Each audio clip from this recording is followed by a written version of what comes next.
Thank you so much. I will now request our Vice Chancellor, Professor Abdullah Al-Shamsi, to say a few words and to formally open the ceremony. Thank you.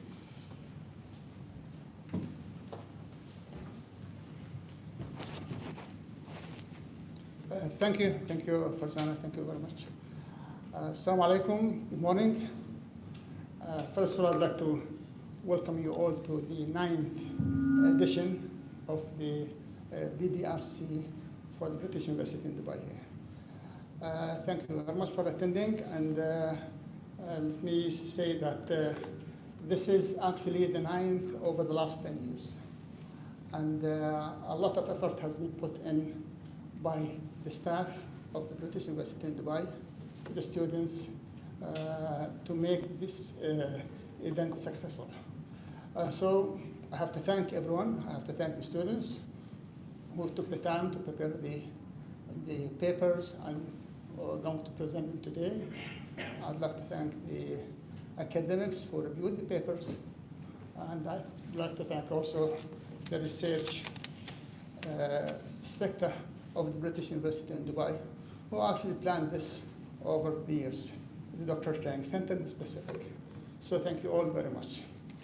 I'd like to say a few words about the British University in Dubai and summarize the journey of the British University in Dubai over the last 21 years. Well, the founders of the British University in Dubai actually wanted this university to be the flagship of higher education in the country, and in a specific postgraduate education.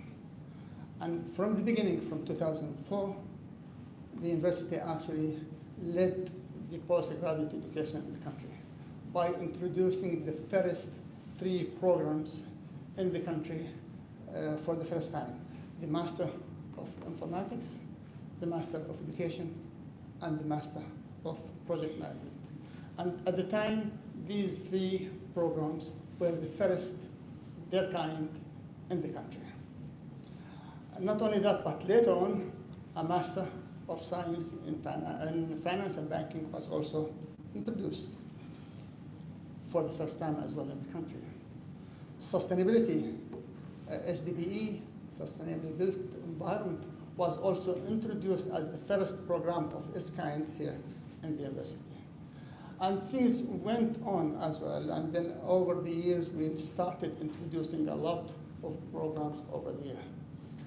Not only that, but in 2009, we were the first university in the country, and probably in the region, to start the doctorate programs, and to start actually the drive for doctoral programs in the country. At the time, there was only one very shy program in one of the colleges here, but BUiD started the doctorate program, and it was the Doctor of Education.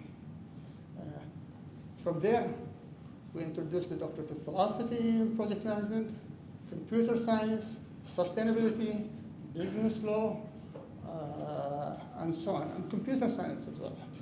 And the doctoral programs started coming.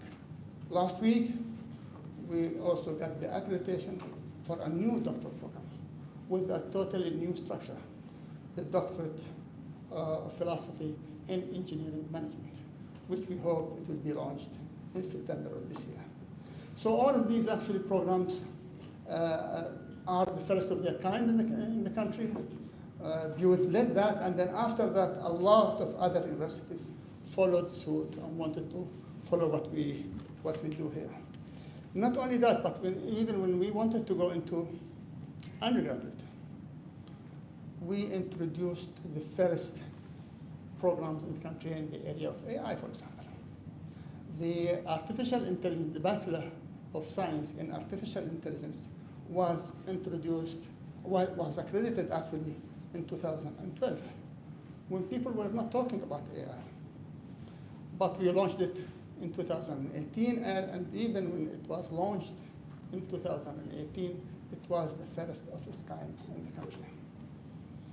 We introduced the Bachelor of Law in English as the first law program offered in English in the country. We did that here. And now we have very well and very sound faculties actually throughout. We have the 3 faculties.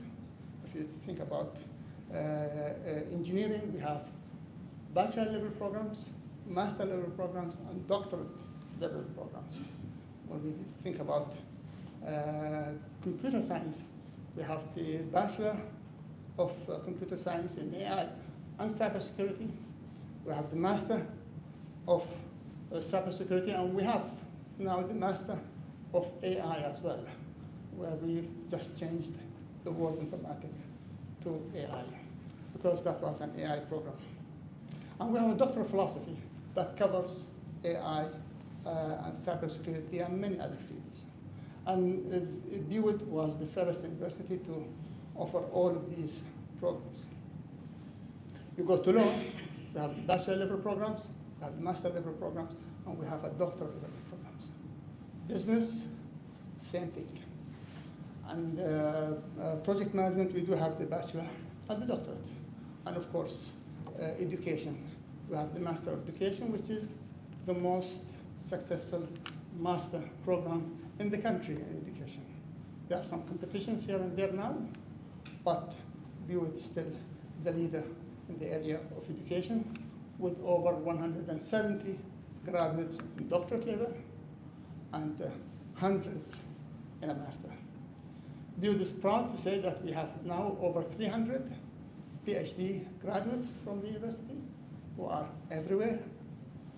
And we have thousands and over 2,500 master graduates. The undergraduate is still a small part of this. But this is not everything, actually. BUiD is also took lead in many other areas as well. And one of them was the accreditations of academic and professional accreditations. We are accredited by CA, of course, as you know, but also with QAA, the Quality Assurance Agency in the United Kingdom. Professional accreditation, PMI, the only university in the country to have a PMI accreditation. CIR, the only university in the country to have a CI accreditation. AZIM, the only university, or the first university in the country to have AZIM, which is the Association of Energy Engineers in the US, and many other professional bodies. So we try to design our programs to be academically sound and professionally also sound, so they are suitable for the industry. When it comes to research-based activities, the university actually was set up to be a research-based university. And we are very proud of the contributions that academics and students do to contribute to our profile in research. We have been leading the ranking QS and time higher in the area of research over the last years. Always either number 1 or number 2 or number 3, not only in the UAE, but in the Arab world. So among 250 universities, we are always at the top 2 or 3% of universities. And last year in the time higher education, we took the first place in the research environment in the Arab world. And that is actually a contribution from our academics, but also from our students, because conference like this today, with over 40 papers, will contribute to our research profile, and then will give us a better ranking. So your contributions is something that we value as well. I'm talking to students here, so something like that is. So I'd like, and the research agenda also is going to be strengthened in the future and so on. PD activities, the Professional Development Institute activities, are something we are very proud of. We have a relationship with the American Energy Engineers. We have a relationship with the CDA, the Community Development Authority here in Dubai, Emirates Foundation in the old days, and so on. And all of these activities also contribute to our profile at the university. So, and one of the things when we wanted to go with with doctoral programs, we had to establish something that is special and niche for our students in the doctoral program, and that's the Doctoral Training Center. The Doctoral Training Center is the first of its kind in the country, and it has been accepted to be one of the best practices in higher education by the Commission of Academic Accreditation here, CAA here in the country. And DTC, Doctoral Training Center, is the body that is in charge of organizing this event. A lot of work went into that. Thanks for them and for the effort that they do over the years and so on. And that also took us to the conference itself, because the conference started in 2015. We stopped 1 year for during the time of COVID, but this is the 9th one. And the conference also developed over the year. It started with very basic presentations from students, then the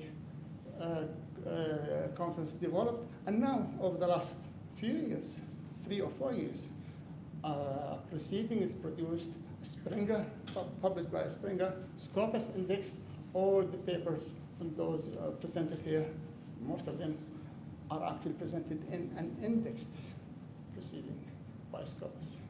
And that's a very significant milestone, not only for the conference, but also for the university. I can go on for the activities that we are very proud of you.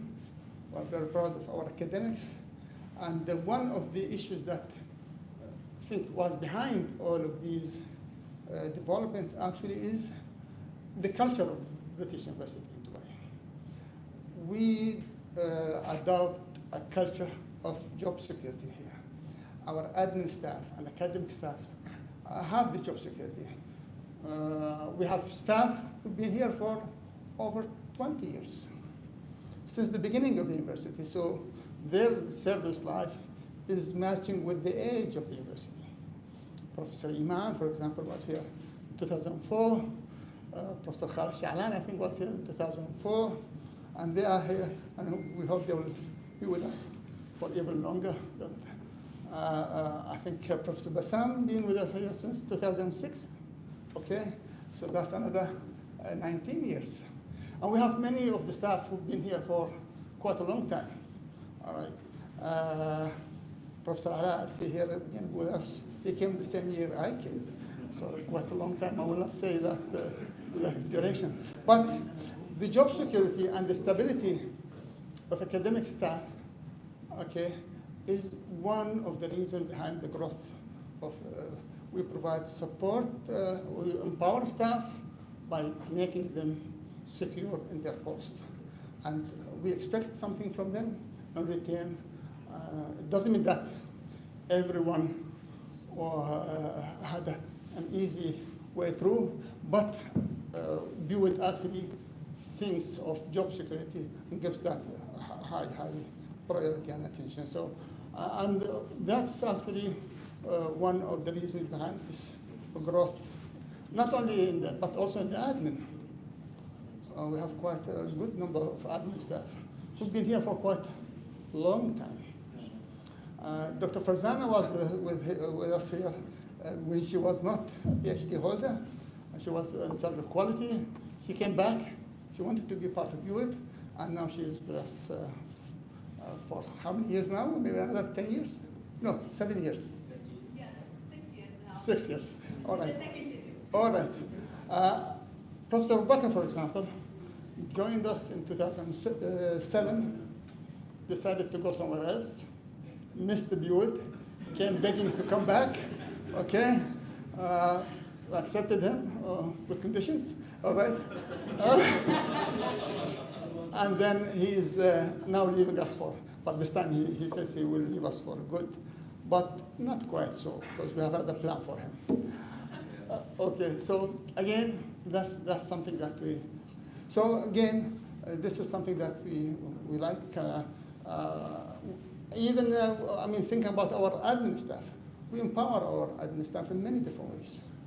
Those who wanted to finish a master program, we support them to finish a master, and we have a lot of our admin staff finish their master with significant contribution from the British University in Dubai. Not only that, but we have a number of them going to the doctorate level. And we have staff who finished a doctoral program and became doctors and left BUiD, which is fine with us, as long as they are empowered somewhere else, as long as they take the name of BUiD with them when they go somewhere else. And we have a number of them who actually got their doctorate and working in high level, good schools within the country and outside the country. Okay. And we will continue to do that. So this is, I mean, the culture of BUiD that we want to keep and maintain and so on. I have at the end to thank the British University Council, led by His Highness Sheikh Ahmed bin Said Al Maktoum, who actually, he's always in touch with us about what's happening in BUiD, and he is actually a main driver behind this kind of accomplishment of BUiD over the years. I have to thank also the government of Dubai for their support over the years. The financial support in specific is very significant. I have to thank them as well. And I hope you will have a very successful conference, a lot of deliberations, okay? And I have already been invited by one of the students to hear a presentation, so I'll make sure I attend that presentation. And good luck and thank you.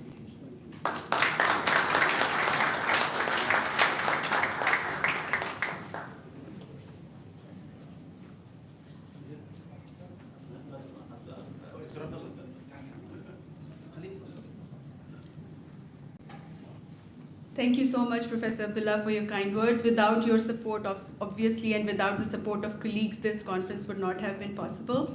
Now I will request our Dean of Research, Professor Khalid Al-Mari, to talk to us about the conference. Thank you.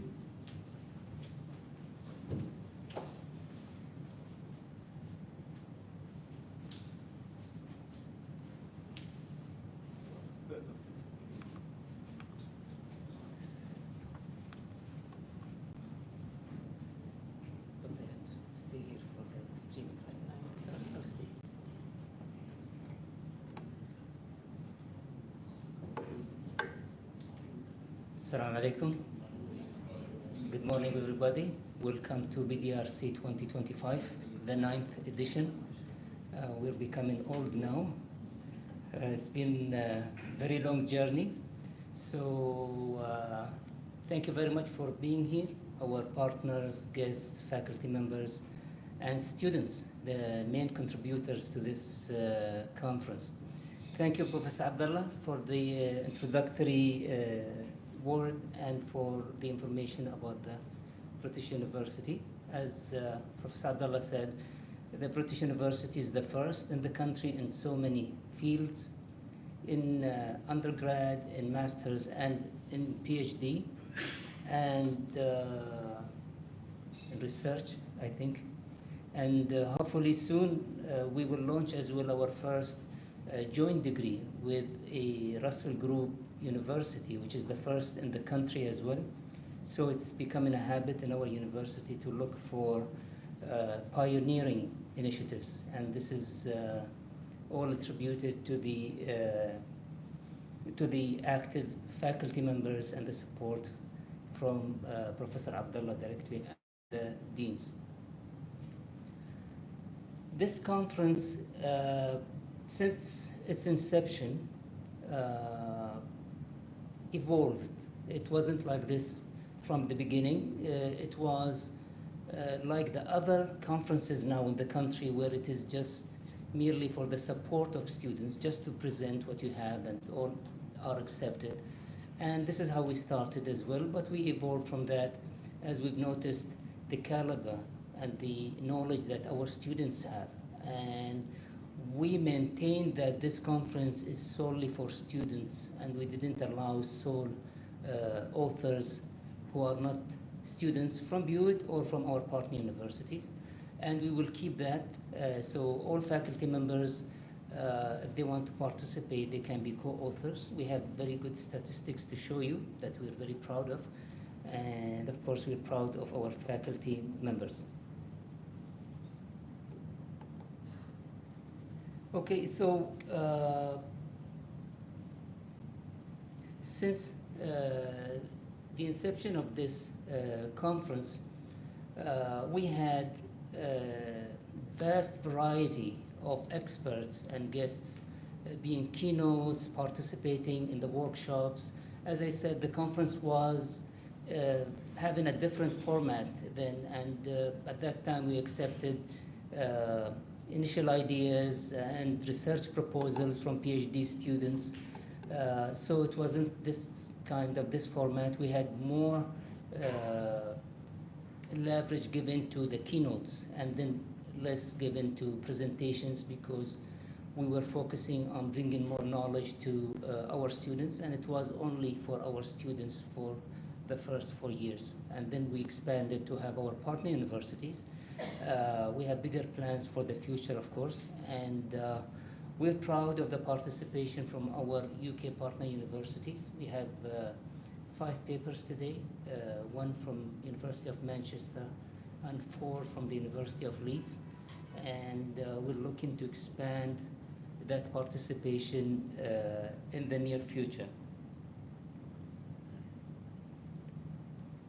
So as Professor Abdullah said, we were the pioneers of many programs, undergrad, masters, and PhD, and we were as well pioneers in offering conferences that are focused on students.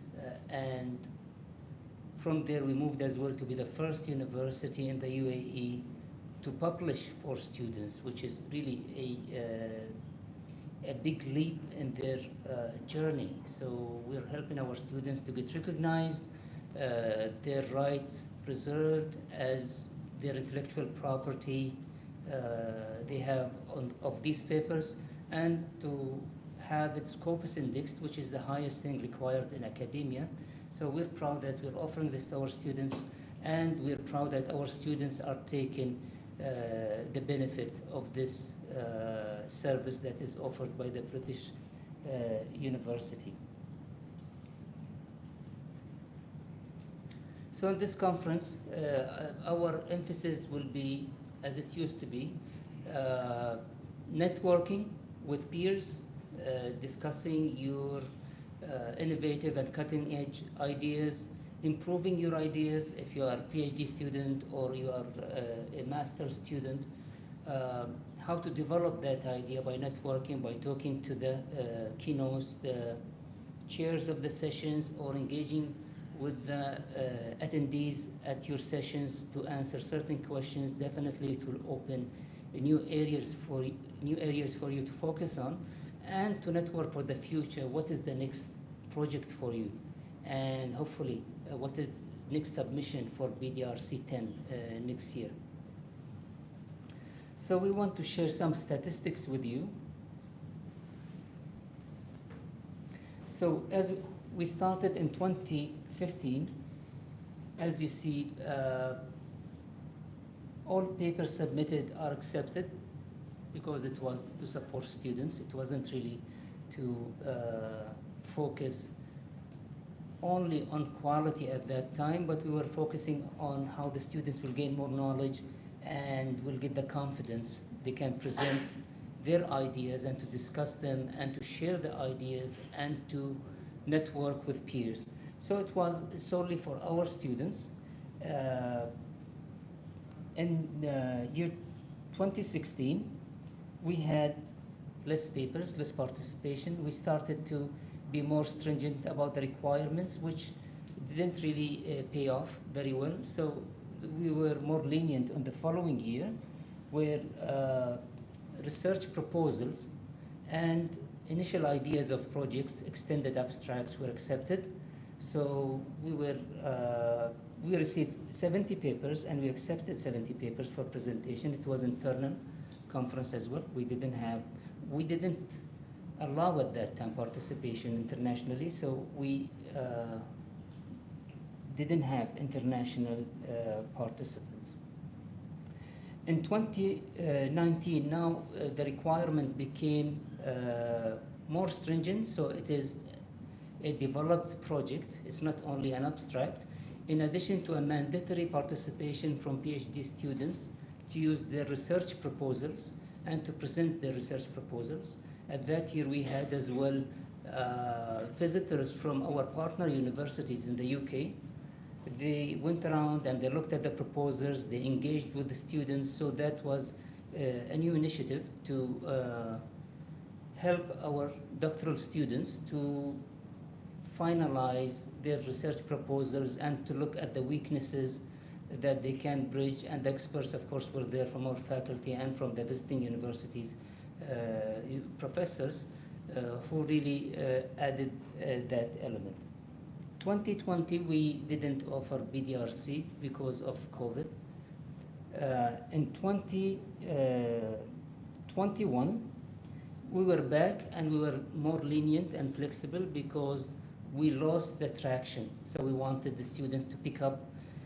Some people were not yet out of COVID at that time, so we dedicated it to research proposals.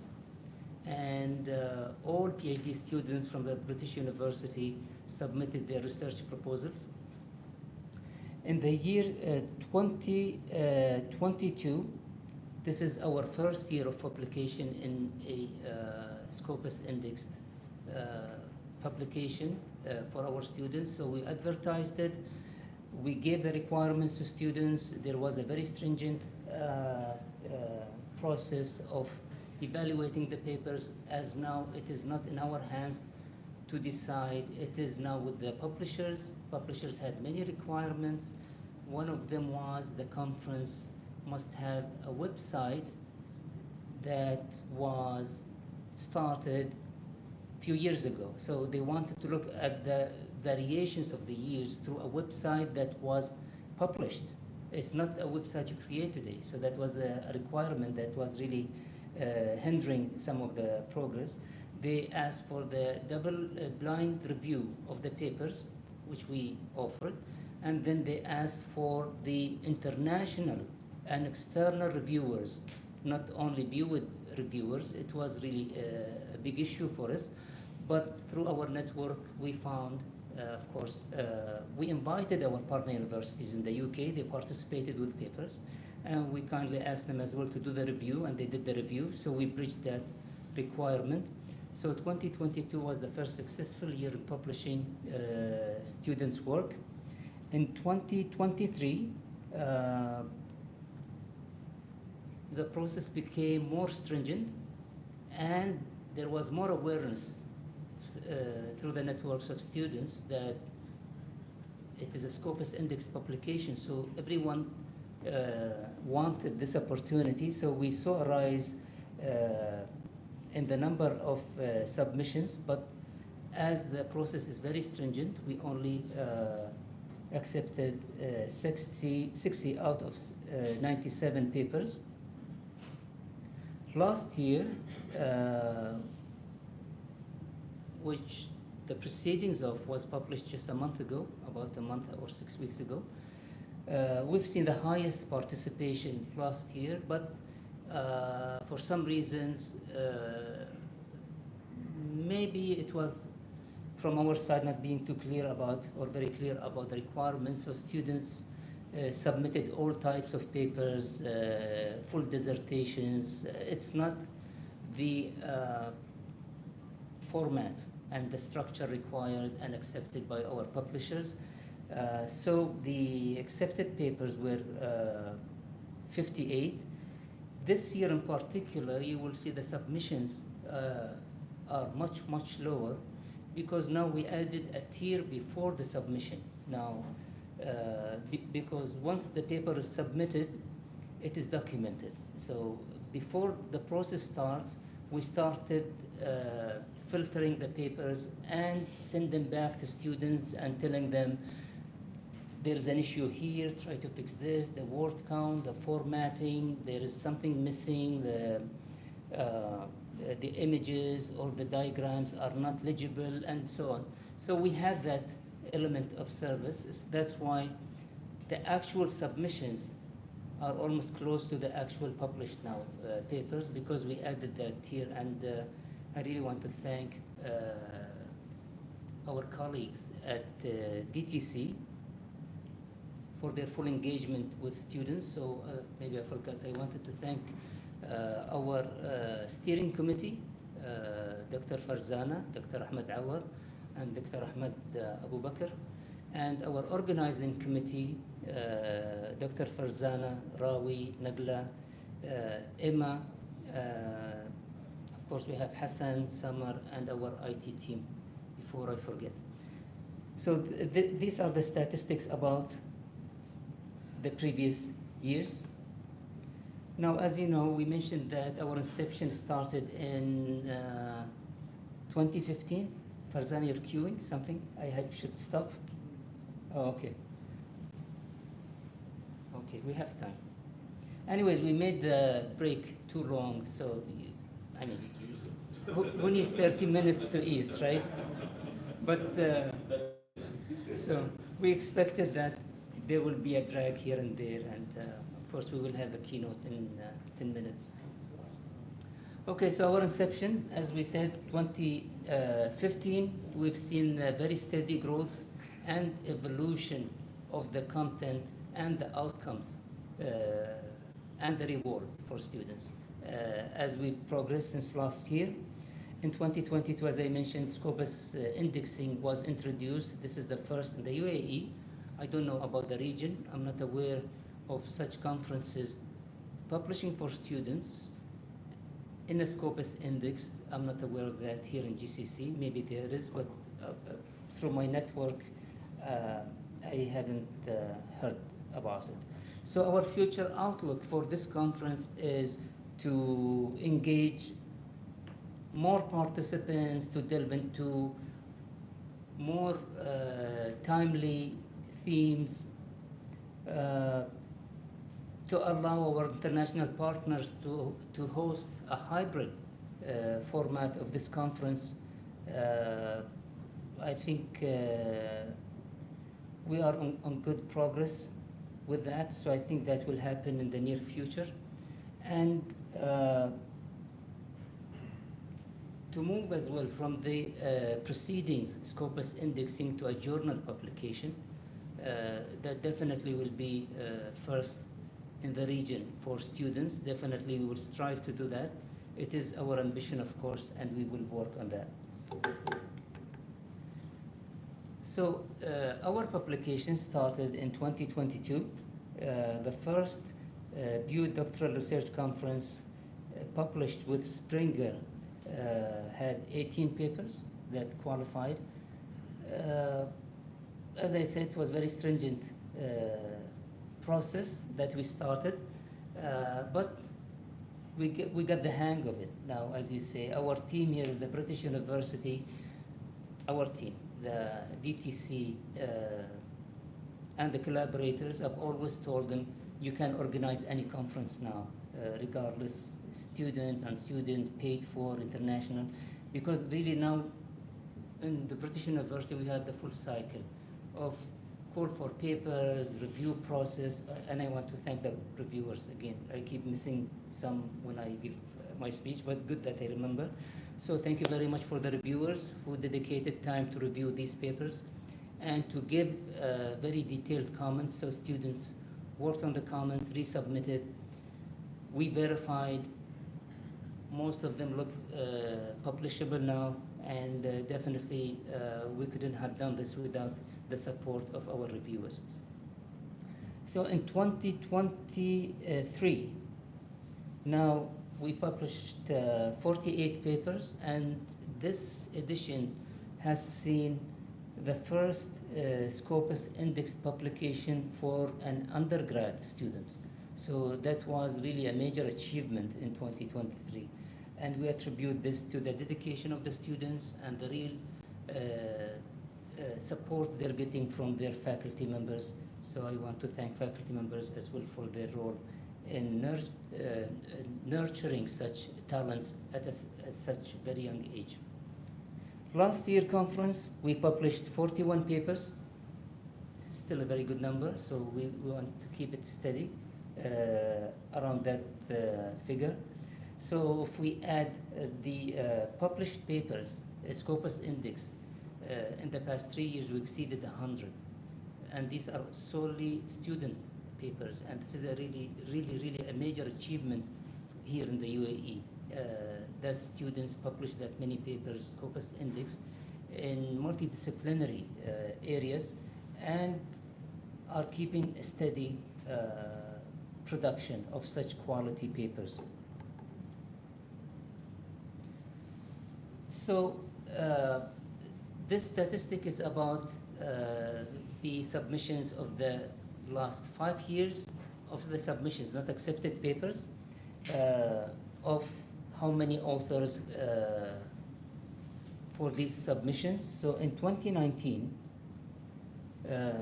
we had 82 authors and 85 papers, showing that some authors actually published more than a paper. In 2021, we had 69 papers and 69 accepted papers, not accepted, submitted papers. And that's because it was proposal defenses at that time. It was limited to proposal defenses.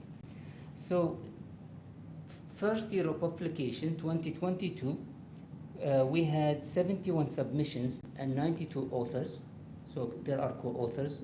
There are single authors if it is a student, but there can be faculty members, so it is co-authored, and there can be more than a student collaborating on the same paper.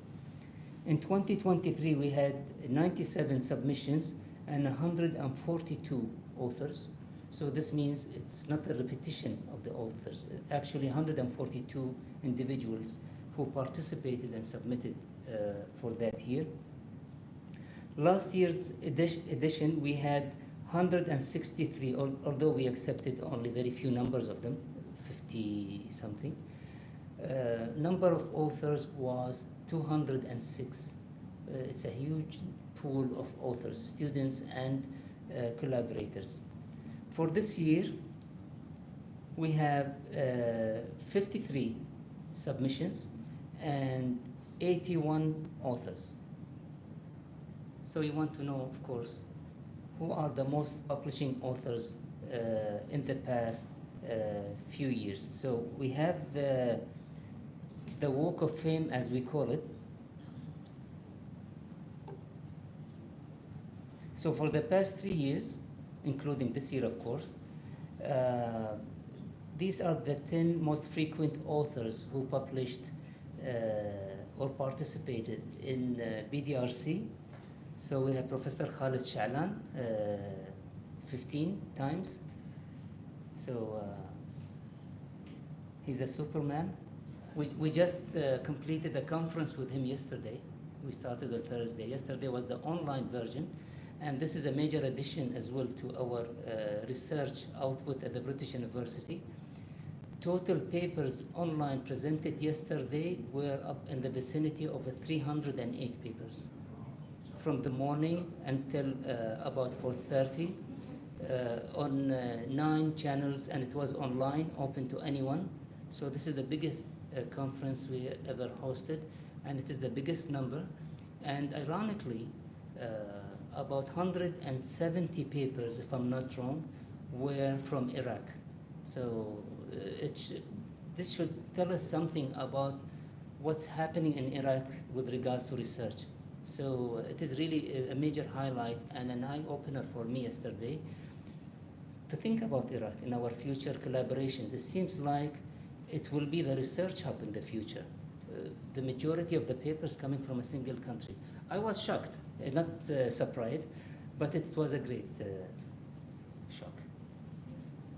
So Khalid Sha'lan, 15. Thank you, Khalid Sha'lan. He's not here because he was so exhausted yesterday.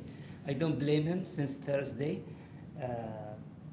And then Suhas Sayed, yes, the highlighted in blue are students. So Suhas Sayed, 9 submissions. Abdul Aziz Al Uwais, 8 submissions. Hani Al Ghanem. So Abdul Aziz and Hani are presenting today. So I'm not sure about Suha, if anyone might, but you will see them here today. So if you bump into them, just congratulate them for their great research output. Richard Kirkham from University of Manchester, 6 times. Edward Oching from, of course, here, the British University, 6 times. Bassem Toqan, 6. Wael Shita, you are 6 as well. Congratulations.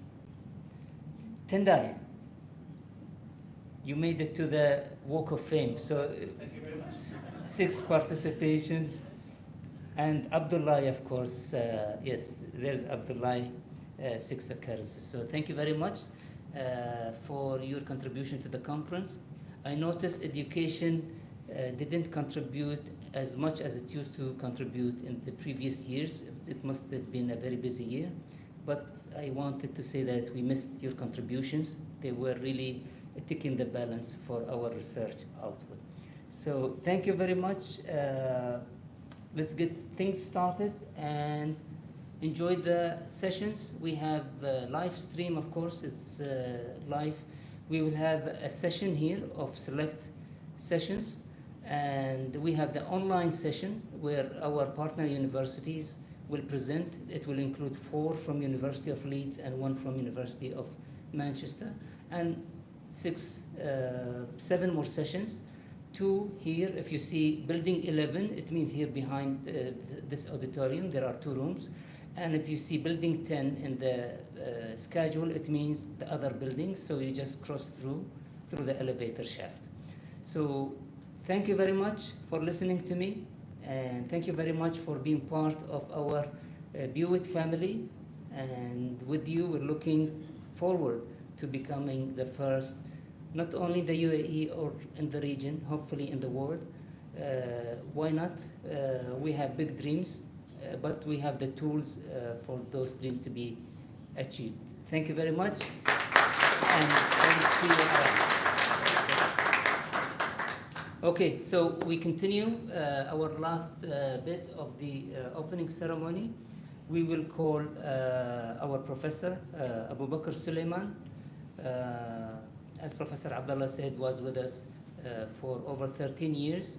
He will give insights about the research journeys, specifically for PhD students. So enjoy it. We always enjoy listening and learning from Professor Abu Bakr. So.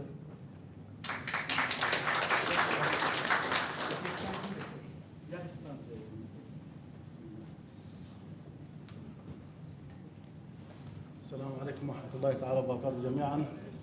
Good morning everyone. So just waiting for thank you. So it's my pleasure to be with you today here. I would like to thank you, the Vice Chancellor. I would like to thank the committee for giving me this opportunity. So the topic that I would like to talk about today for our PhD students, maybe possibly our colleagues also can learn some small lessons from here, navigating the doctoral journey. The journey really needs navigation. The journey really needs navigation. It's a major journey. As I always tell my students, it's not a small journey. Don't compare the PhD project with the research paper. Don't compare the PhD project with the research paper. So the research paper is that small, PhD project is that wide. So always keep in mind this is a major project. This is a major project. Okay, the contents, I'm hoping, to stick to my time. So the topic is really huge. So I will have a brief introduction, and then we'll talk about the human side of the project and the technical side of the project, and then some concluding remarks about the journey all in all. Okay, the introduction, as you can see here, the doctoral journey is really exciting, but challenging at the same time. Exciting in the sense that you will learn new people, new culture, new methods, but there are so many challenges when it comes to the definition of the problem, when it comes to the identifying the gap in knowledge, if you are doing PhD, and so on. So there are so many challenges. It's not that it's smooth always. It's like any journey, up and down, up and down. So many people will always think when we do interview, will the DBA, for example, will get the DR? If you are after the title, this is just a small part of the journey actually. So the journey is all about you want to develop as a person, as a researcher, as a contributor, as a leader. Okay, it's not only a title. The title is byproduct only. It's byproduct of the journey. I know, okay, for some people it could be, okay, coming, okay, priority, but it's only, okay, byproduct of the journey. Also, we really need to understand how to navigate the journey. It's not as a small journey, as I said. You need to know the structure. What are the challenges that you are likely to face? What are the success opportunities and plans, and so on. So we need to learn a bit about it so you navigate it successfully and effectively. The questions that will come to your mind always, whenever you receive the admission letter, first reading, the British University in Dubai, for example, offered you a place to study, okay, doctor. The first question is, am I gonna cope? Am I gonna cope? This is a very normal question. The first year, am I gonna cope? Normal question. But I don't think it will be normal after year 2 and year 3. You need to think twice. So don't worry, please. So if the first year you start have this question in your mind, am I gonna cope? So this is very normal. I will just try to help you with how to answer this question. So why doctoral degree? Why pursue doctoral degree? So after you complete the master, you gain the knowledge, the core knowledge, that will prepare you for further studies or to help you in your career advancement. This is the master. The PhD or the doctoral journey is far more than this. Then what are, okay, the reasons for me to conduct it? It's a major, as I said, it's not an easy job. So academic passion. When we interview many candidates, they say, I want to be a university professor. I want to be a lecturer. Okay, so if you have that passion, okay, then yeah, you are in the right place. So some of the candidates and students, they have academic passion, some of them for career advancement. And you mentioned the Vice Chancellor, okay, in yesterday's meeting that the DBA students, okay, are increasing compared to PhD in business management. So those who are doing DPA, they're after career advancement. They want to continue working as a consultant, as a trainer, okay, as leaders, as managers, and so on, which is not bad. So it will help you, the DBA will help you to tackle your problems from the scientific perspective. You can develop and you go very well. Also, one of the questions that I face since I'm talking about the DBA, can we be university professors, the first one, if I have a DBA? Yes, you can. The only thing you need to do is that after you complete the DBA, you need to present yourself as a scholar, as a researcher, as an academic. You need to conduct, okay, for example, 5, 6, 7 papers, and then you are on the track. We have so many successful professors, university professors, those who hold DBA, and so on. So career advancement, also contribution to knowledge. Contribution to knowledge is very important, that we contribute to knowledge. And when you contribute to knowledge, you feel very much excited. I remember when I was a PhD student, when I contributed to knowledge for the first time, Allah can tell how excited I was. So the topic was about continuous commitment, which is negative in the Western culture. We need to suppress it, we need to kill it. Then I studied this, and I came up with why PhD students, fresh new knowledge and perspective in this area.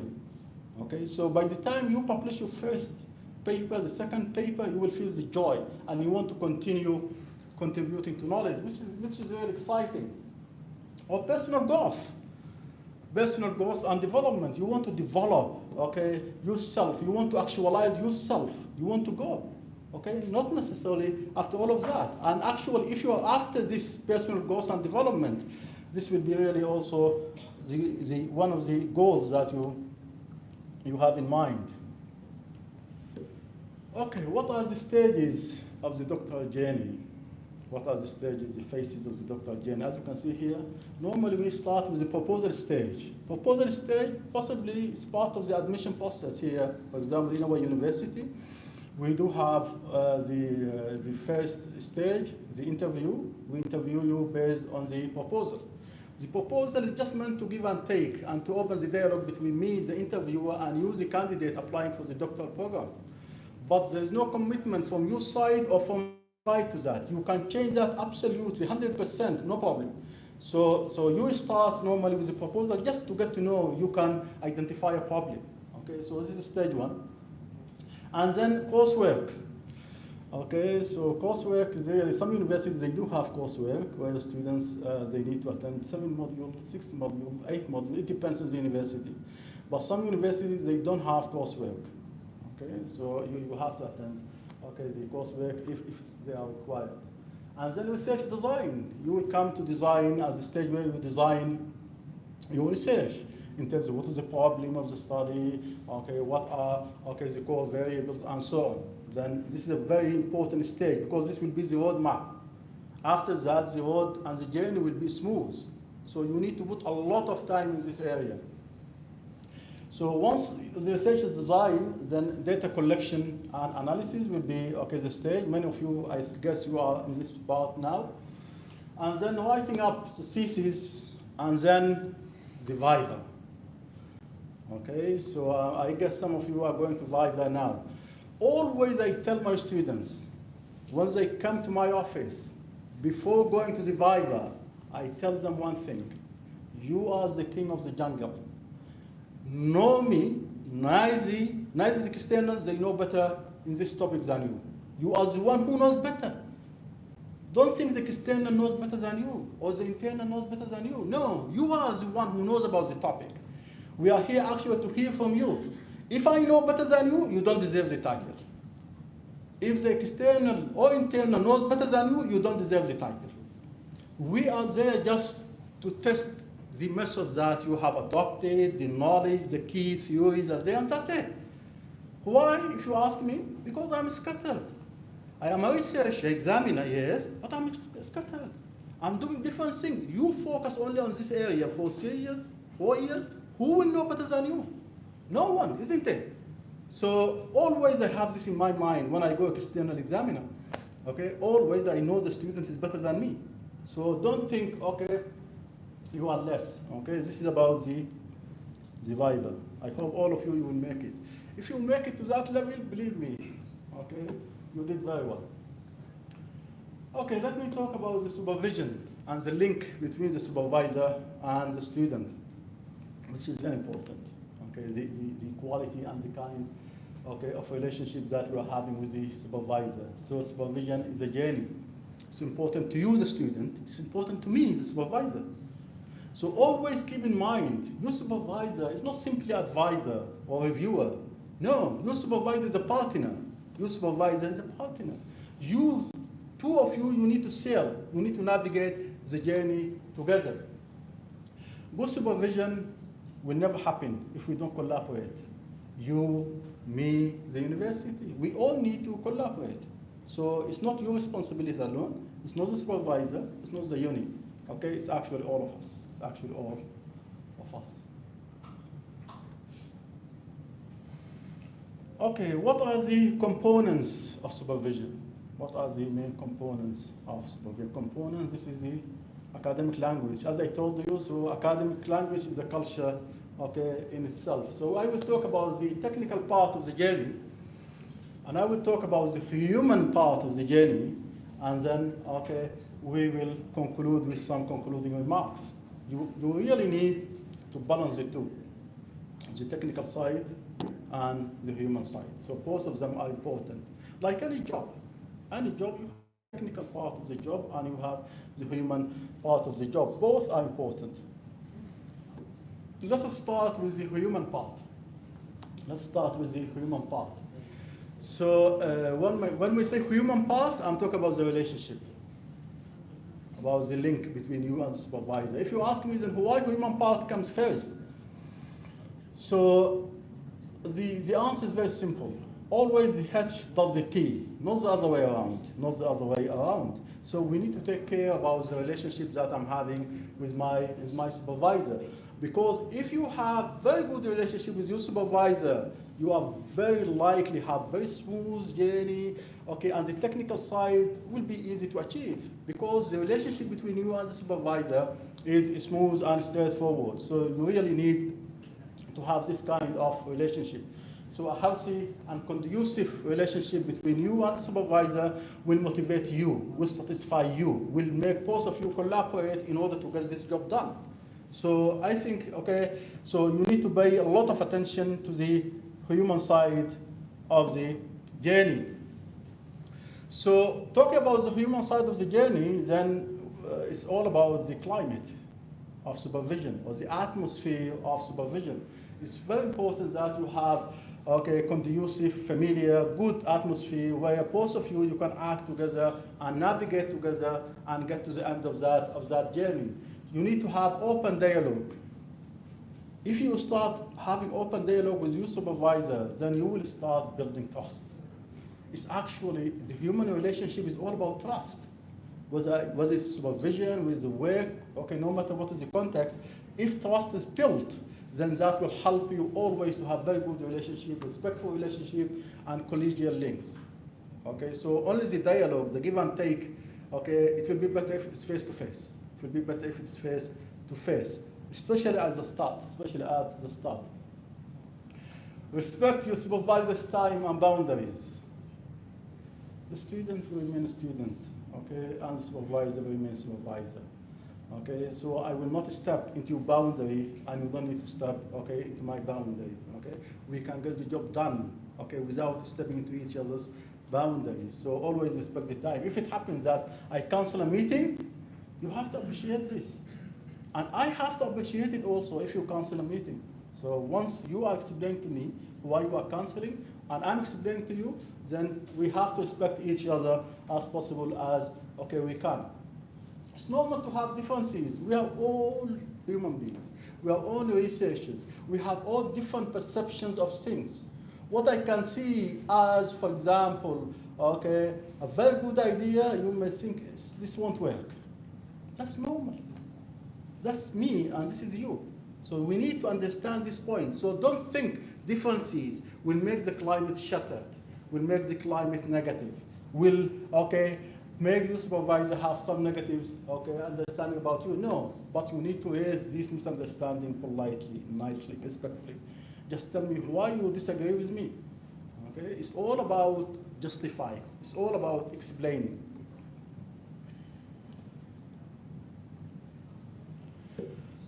Personality. The most complex creature ever Allah has created is a human being. Yes, whether supervisor or student, whether supervisor or student. So understanding personality is very important. I need to understand your personality as a supervisor. Also, you need to understand my personality. We need to understand each other. Supervisors are different. So students are different. Supervisors are also different. So, for example, some may require frequent meetings. Some supervisors, maybe I have only 2 to supervise. Then I will require, okay, 3 meetings a month. But my colleague has 7 supervisors. May end up seeing you once a month. Then people compare everything. They also compare their supervisors. You say, listen, how many times your supervisor is meeting you? 4 times a month. So how come my supervisor is meeting me once a month? Okay, so this is the nature of people. They compare everything. Remember, okay, your supervisor is different from ex-supervisor. Keep this in mind. Also, we need to manage stress and anxiety. Stress and anxiety. As possible as we can, we need to keep it down. We need to keep it down. Because we can't function well with high stress and high anxiety. Why? Because you will be very much limited in thinking, in action and interaction, and it will really hinder you. So at the start, okay, it's normal, but try to cool down. The more you learn, the more you prepare, the better you will go and you will cool down. Of course, some of the stress is good, isn't it? Some of the stress is good. It will make you energetic, okay, focus and so on. But don't make it, okay, at high level and continue to be, And always remember, we know as supervisors that stress and anxiety, not necessarily because I'm a weak student, not necessarily. Some very good, excellent students, from my perspective as a supervisor, and I know them, okay, they have very high level of stress. And I try to cool them down. So don't think high stress and high anxiety, it means I'm weak performer. I'm not good student. Not necessarily, not necessarily. Two-way communication. The part that I'm doing now is the easiest part of the communication, to talk. However, listening is very difficult. Listening is very difficult. PhD and doctoral journey is all about listening. I don't want to give you advice, spending hours and hours, okay, preparing everything and give you the advice, and the work come back to me as is. We're not listening, okay? So you need to listen to the comments given. You need to take notes. If you are not clear about anything, ask the supervisor. Don't work on assumptions. Why assumption if I'm here? You can ask me and I will answer. Then why you assume? I assume you said this, then I did this. What is the point? Especially, okay, in the doctoral, okay, journey, no assumptions. Okay, you need to work directly on things. Communicate openly but professionally. Before you send your email to the supervisor, read it once, again. Are you happy with it? Okay? So honestly speaking, okay, it's not that frequent, but I did receive in the past some complaint from supervisors that the email was not respectful. Okay? Maybe you didn't mean to send it like this, but whenever you write something, read it once, 2 times before you send. So always have very good dialogue, very good communication. Your voice is very important. Your voice as a student is very important. Many times when I go external examining, I examine students in Australia, in UK, South Africa, in Malaysia, okay, here in the UAE, and some other countries. I feel very sad while reading the dissertation if I can't hear you before seeing you. I want to hear you before seeing you. It's not like you list X said, Y said. What do you think about it? Don't be scared from voicing. If you are in the disagreement with an idea, just speak and justify. Okay? So the issue is not about you just tell me X, Y, Z. No. What do you think? What's your opinion?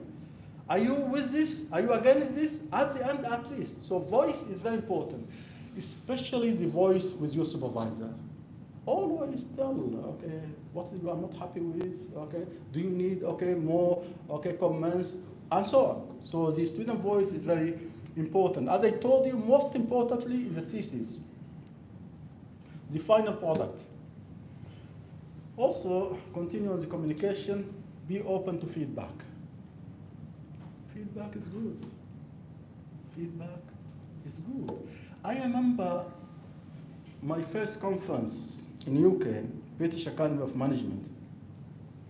I went to present a paper in Nottingham at that time.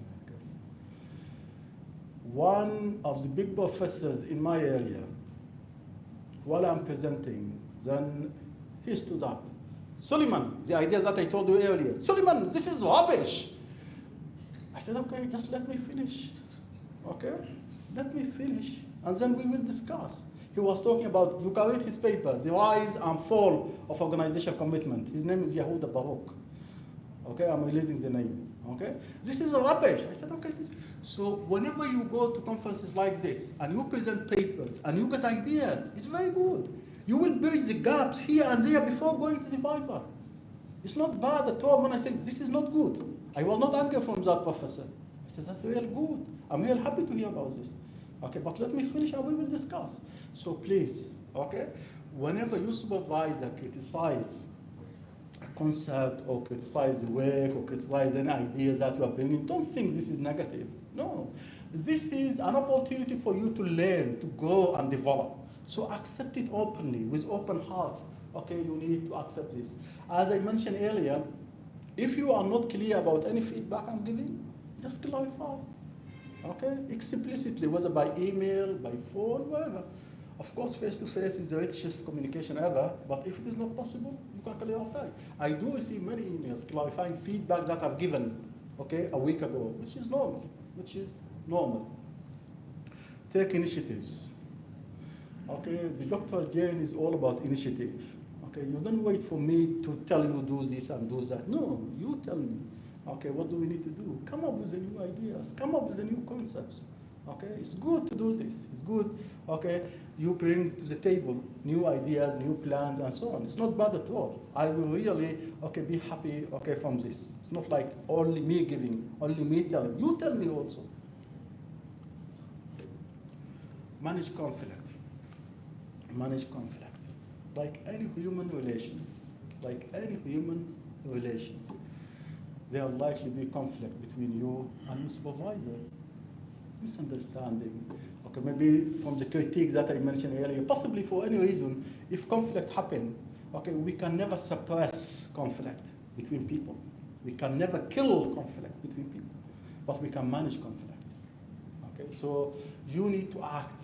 For example, you will go to the supervisor and you explain the issue, and I think I didn't say this right. This is what I meant, and so on.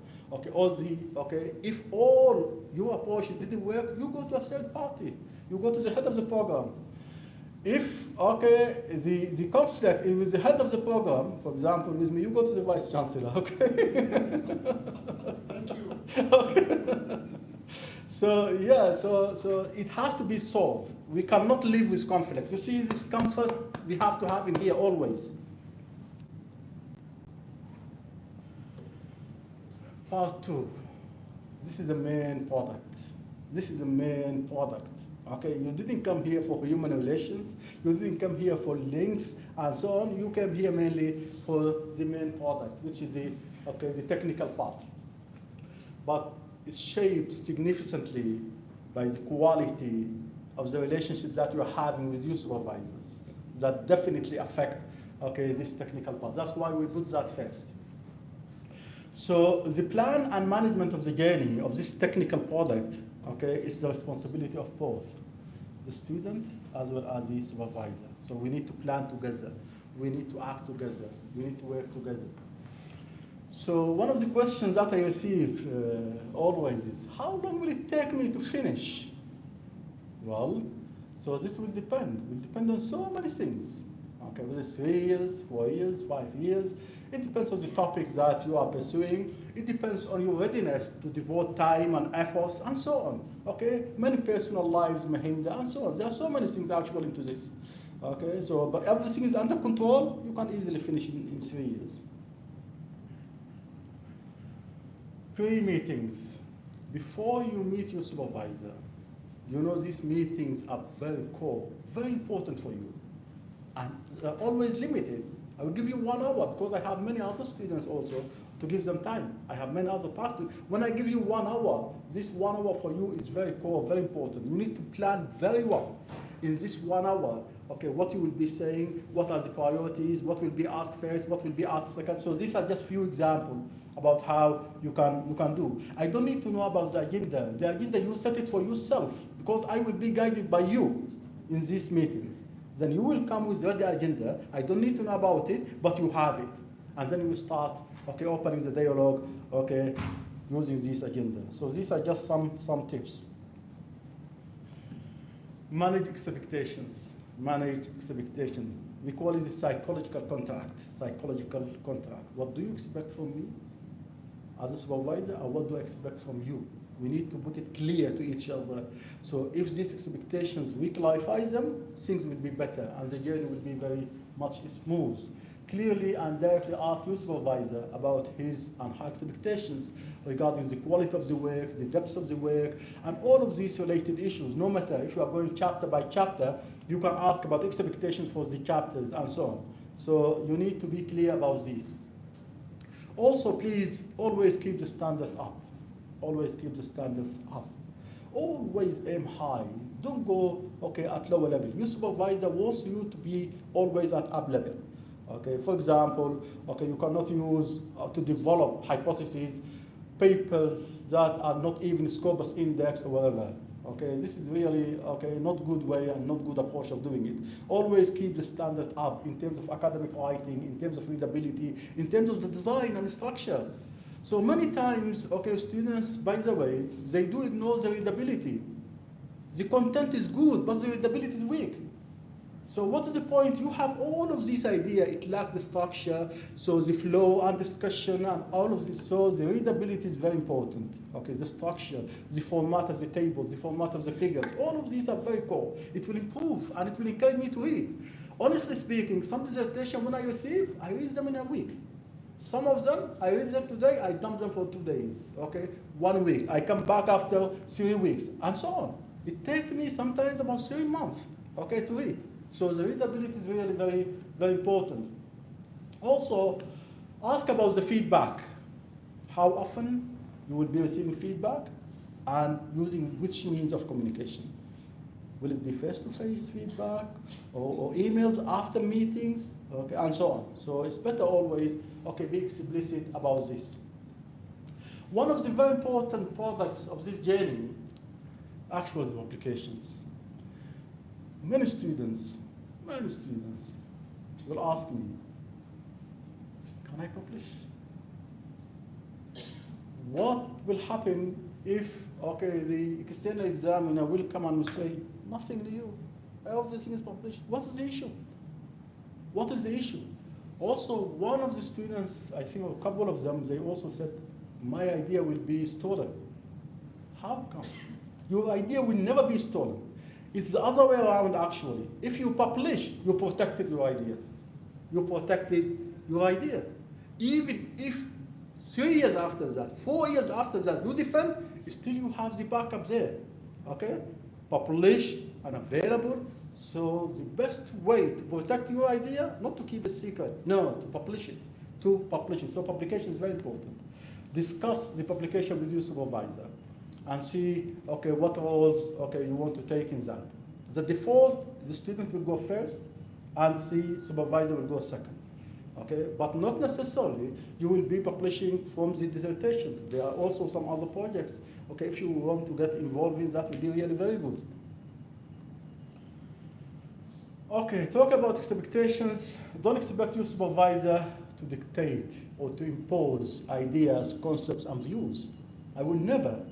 Supervisors will never dictate because the idea must come from you. Okay, I can give you some hints, some guidelines, help here and there, so you go and explore and learn. Actually, the whole program is about learning. And the learning for you now is far easy. Okay, than our time, we used to stand up hours and hours and hours in the library. Okay, now as the tip of your finger, you can download how many papers in your area. You need to identify the core papers. When I say core paper to your study, you need to study that from the title until you come to the last letter, including references. Some papers you can skim. Some papers you can skim. I know the time, so I will try to finish. So you need to read, okay, the core papers you need to identify. There's no way you can avoid those. Read them thoroughly. But some of the papers you just skim and read the abstract and so on. So the application, okay, is really important. So also when it comes to the expectation, remember that the base of learning, okay, vary, and I understand this. Not all my supervisees are the same. Not all my supervisees are the same. I know I can tell Aisha something, and she can digest it, understand it, okay, maybe in 1 day, okay, 1 hour. Another students, I know she needs to, you know, lecturers, once they come and stand here, okay, very difficult. Sorry. No, it's okay. So I know, but you have to know this as well. I know Aisha will take her 1 day, or maybe for Fatima 5 days, I know. You will understand the idea. For example, let us talk about normality. I was talking to one of my students yesterday about normality. You can understand normality, okay, maybe in 1 hour. I need to understand it in 5 hours, okay? It's not enough for me to put 4 hours, because I need 5. So be flexible. Always change is part of this journey. Change is part of this journey. So don't worry, please, if you ended up dropping a variable, it's starting all over from zero, no problem. Don't think you are wasting time. All that is built up. Even if you start a new topic after second year, still you are winning. Still you are winning. Don't think it's a waste of time. So the change is normal, absolutely normal. Everything, okay, is subject to change. Time management. So the time is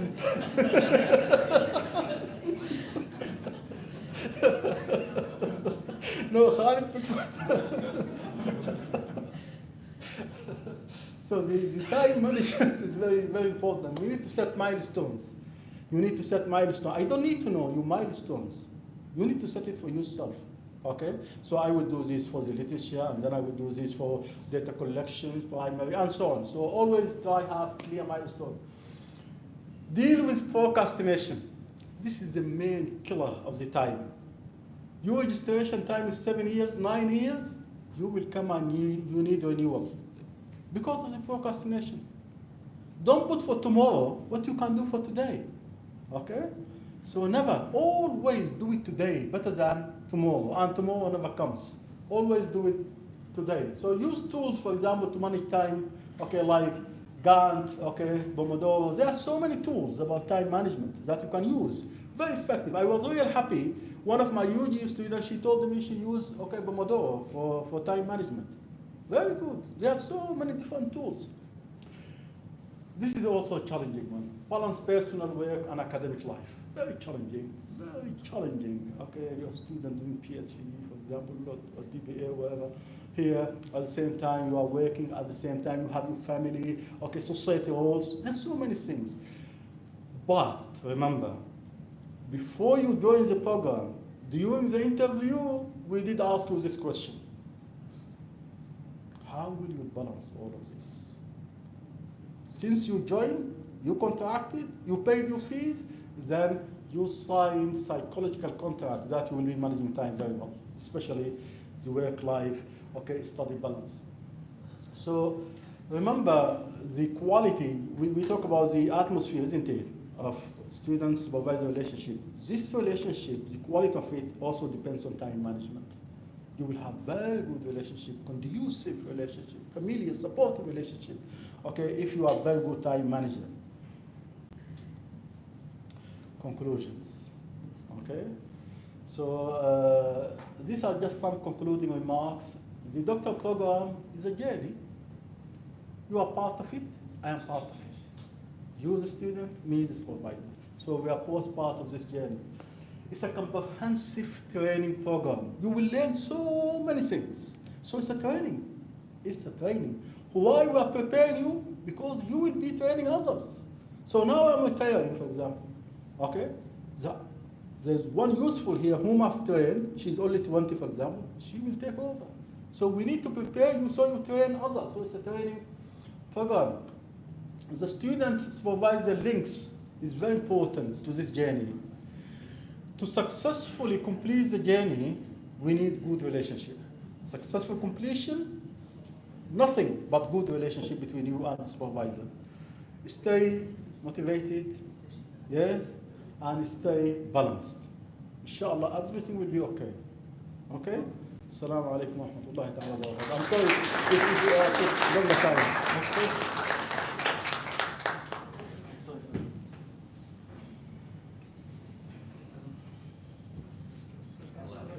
Thank you, Professor Abu Bakr. I will invite you back onto the stage, and I will ask Vice Chancellor Professor Abdullah Shamsi and Dean of Research Professor Khalid Al-Mari to come and recognize your service to UAE, BUiD, and scholarly activities in the world. Thank you.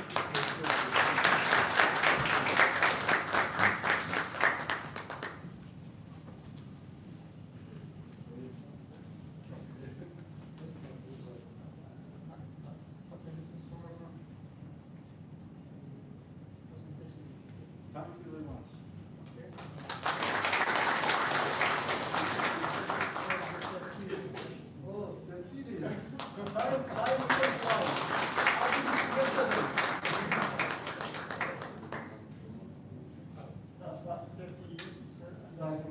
Thank you very much. Thank you. Yes. Thank you very much. Thank you.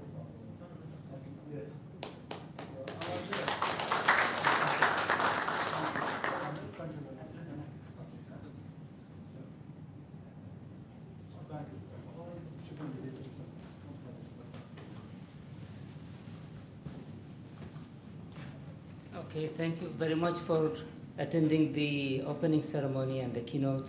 We're mindful of the bit of delay, so to allow you to get some refreshments, we will start our program at 11:15. So just note the rooms where you're attending, and we will start in about 20 minutes.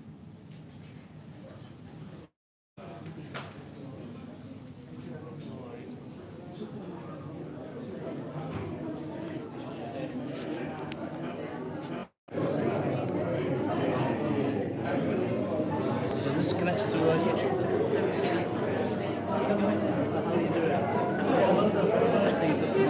Yeah, I received the feedback every morning today when I was getting ready. Thank you so much.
I look nice in this color. Yeah, better than the black. Okay, this color. I'm presenting with the professor Yohan later. Actually,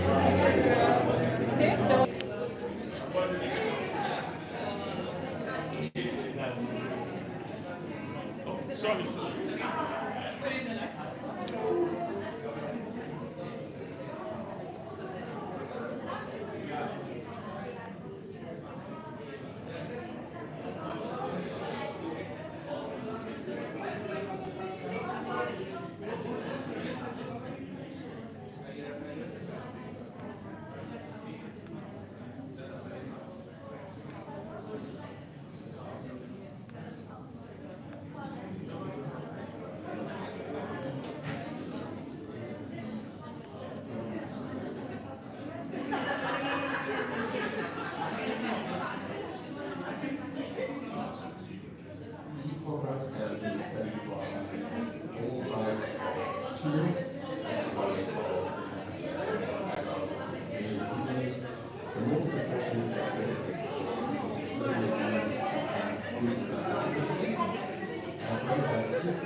The mechanical engineering program covers basics of mechanical engineering, including both design as well as thermal systems. On the design side, there will be design of systems, equipment, tools. On the thermal side, thermodynamic aspects as well as air conditioning systems and power generation devices.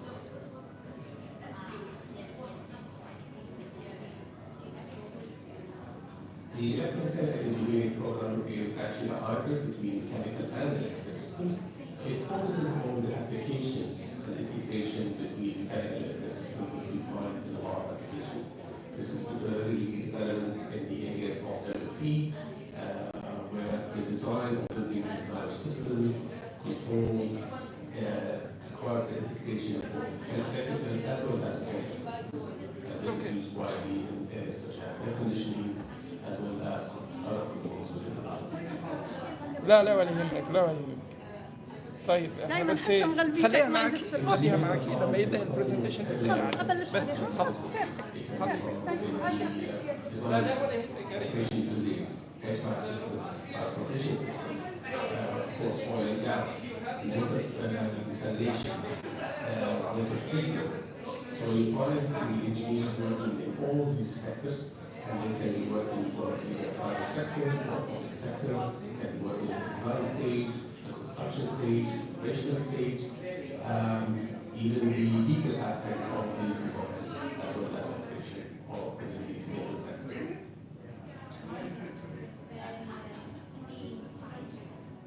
The British University in Dubai is offering 60% scholarships for anyone joining the engineering programs this academic year, September 2025. This scholarship is not conditional on their performance later on, as long as they meet the entry requirements. Some Emirati students studying the electrical engineering program might be eligible for up to 100% scholarship from the TDRA, the Telecommunication Digital Governance Regulatory Authority, provided they meet the entry requirements, as well as they maintain the GPA as per the TDRA requirements.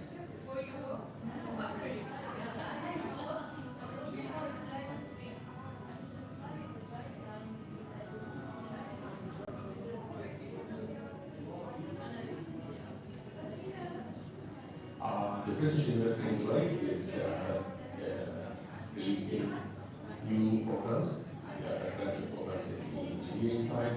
These include civil engineering, mechanical engineering, electrical and electronics engineering, in addition to the existing electromechanical engineering. These new programs cover a wide range of most used or most popular engineering disciplines required in the UAE, whether it is in the industry, government sector, and defense. The PhD itself, it has different parts, and this is the first part for it. Now, by considering the electricity consumption in the UAE, buildings have more than 70% electricity consumption in general.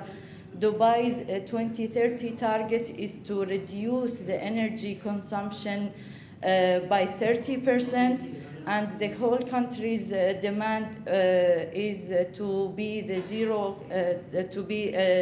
lowest carbon footprint country by 2050. Considering these targets, the green building regulations for new buildings started in 2011, and the number of existing buildings that was built before the 2011 are a lot. So to reach to the targets set, it is important to consider the existing buildings. Now, when we talk about retrofitting in literature review, usually they use refurbishment, renovation, and retrofit. This research is mainly considering the retrofit. Retrofit is about replacing and updating the systems and technologies of a building. The literature review in this topic has different stages, which was, if we categorize it, it's about like researchers focusing about the pre-retrofit stage, retrofit implementation, and post-retrofit. This research is focusing about the pre-retrofit and the barriers of retrofitting itself. Now, considering the stakeholders in this part, it includes the building occupants, consultants, facility managers, developers, contractors, and policymakers. These are some of the iconic buildings in UAE which have been retrofitted. These are some of the examples. And considering the UAE's condition, there is more than 200 different nationalities living in UAE, which like 88% of them are expats. This is creating different residency pattern, which is resulting in long or short-term residency. And also there is, considering the buildings, the residency is causing like the occupancy in general in having different pattern of occupancy in the building, considering in like comparing it to the other countries. Now, by checking through the literature review and considering the knowledge gap, occupants in general have huge influence in the retrofit results. Also, each building type should have a specific design for retrofitting, and it should not be done following different other designs. In the literature, there are different retrofit barriers, including financial, educational, social and knowledge, and different things. And through literature, it is shown that each stakeholder have different set of barriers which are defined. Now, each subcategory of barriers are different from project to project. And considering all these points, in the UAE, there is no study conducted that is identifying the barriers that is happening here for the retrofitting. Now, the whole study here, my PhD thesis, is considering to identify the barriers and also to find solutions for overcoming the barriers. This paper in this conference is the first part, which is identifying the retrofit barriers. From literature, the general themes of barriers are financial, social knowledge, technical, laws, and policies. These are the detailed of each barrier is mentioned in my paper. You can review it afterward. But all of the barriers have been categorized into two main under the financial. It is the availability of suitable and affordable funding and the financial risks and rewards. As for the social and knowledge, it is divided into the awareness and disruption. Disruption is mainly due to the period of shutting down the building or having to relocating the occupants on the building that is caused during retrofitting. As for the technical barriers, it can be grouped under the availability of experts and the availability of appropriate and affordable tools for retrofitting. And finally, the laws and policies, it is divided into the availability of regulations and the incentives. Now, all of these barriers were discussed with the experts, these sets of barriers, discussed with experts, and this research is following qualitative research method, which is based on expert interview, and the criteria for selecting the experts were to choose experts who have more than 10 years of experience in UAE. And also it was very important to consider the experts from different backgrounds. Like we have academic, we have from private sector, and also we have in the government, and also the non-governmental non-profit organization. It is important because in the government, it is considered the policy makers. The private sectors are the companies who are doing them, and they have different technical aspects, and the academic part is gathering both point of views. Now, after discussing the barriers with the experts, it was mainly This is the response table, which is showing each one what they agreed on and what was their response.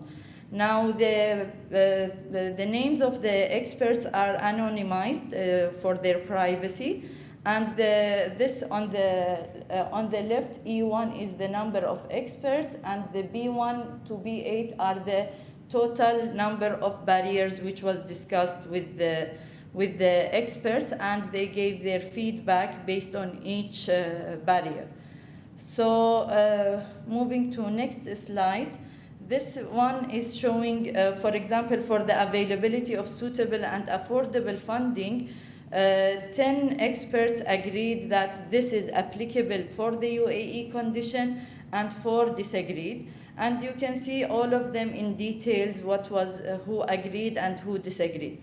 But what is important to consider in this research is not only considering the barriers based on the number of agreement. It was very important to see what is their feedback regarding each barrier. For example, when we consider the B5, barrier 5, which is availability of experts, 10 people disagreed that it is a barrier because they mentioned there are a lot of experts in UAE. However, 4 experts were emphasizing on the point that even though there are a lot of experts, but the problem is they don't have local experience and the UAE experience in terms of retrofitting, and they are not qualified enough to apply the local conditions.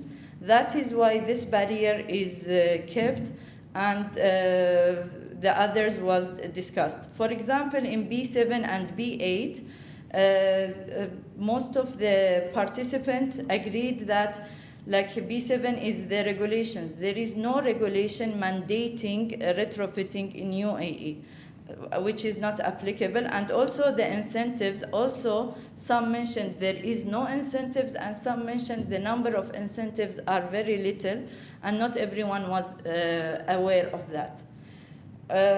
Also considering this slide, the ones that have the star, it is mentioning that they were mentioned as a main key barrier here.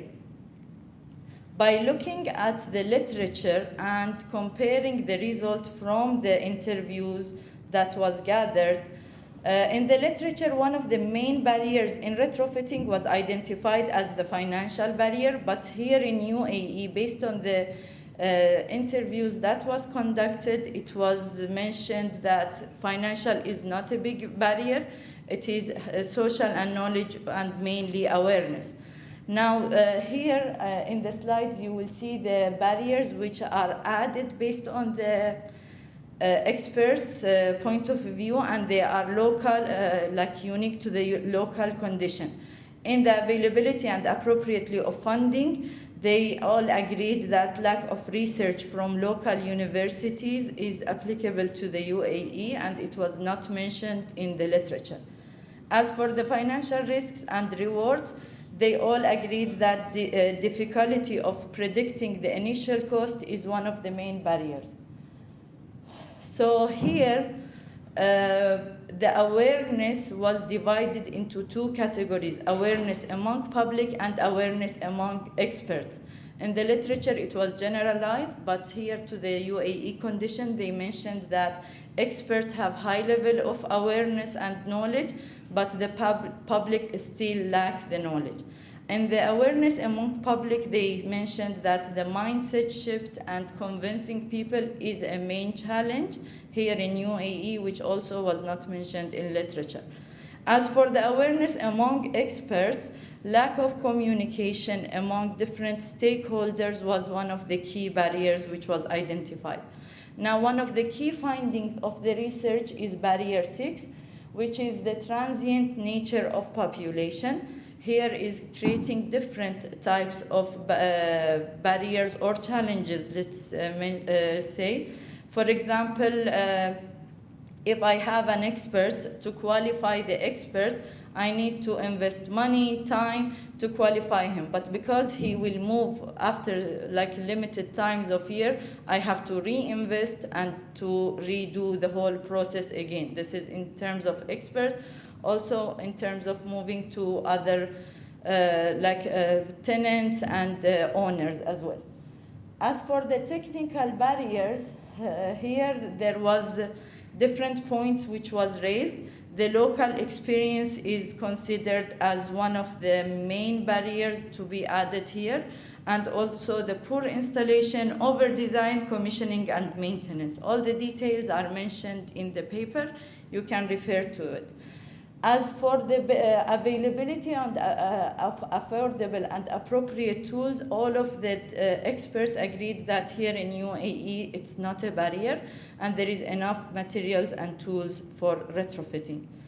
As for the regulation and policies, everyone agreed that there is a need for benchmarking, like a building owner needs to know a typical building which is needed to be referred to and how much energy consumption is doing to compare his own building with it. So this is the final list of barriers which has been mentioned. The ones that are highlighted in red are the new addition, and the ones are in lighter color is the existing ones which was from literature. So this is the final list of barriers in UAE in general. And the next step is taking these barriers, finding the relationship between them based on the multi-criteria decision-making tools, finding the relationship between them to tackle the main causing barriers, and then propose solutions and strategies for overcoming them. One of the limitations of the study, it was the taking approvals from the government agencies to agree to participate, and of course time, because the experts who participated had limited time also. Now, considering the UAE with its modern and very pioneering achievement in energy sector, it is also important to consider the past in order to move forward and consider the country's targets. Thank you so much for your time.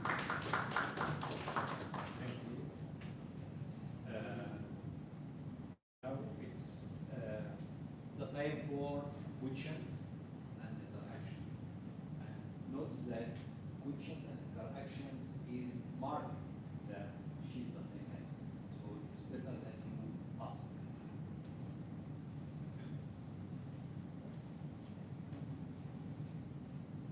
Thank you, Hawla, for your discussion, this great effort of the project.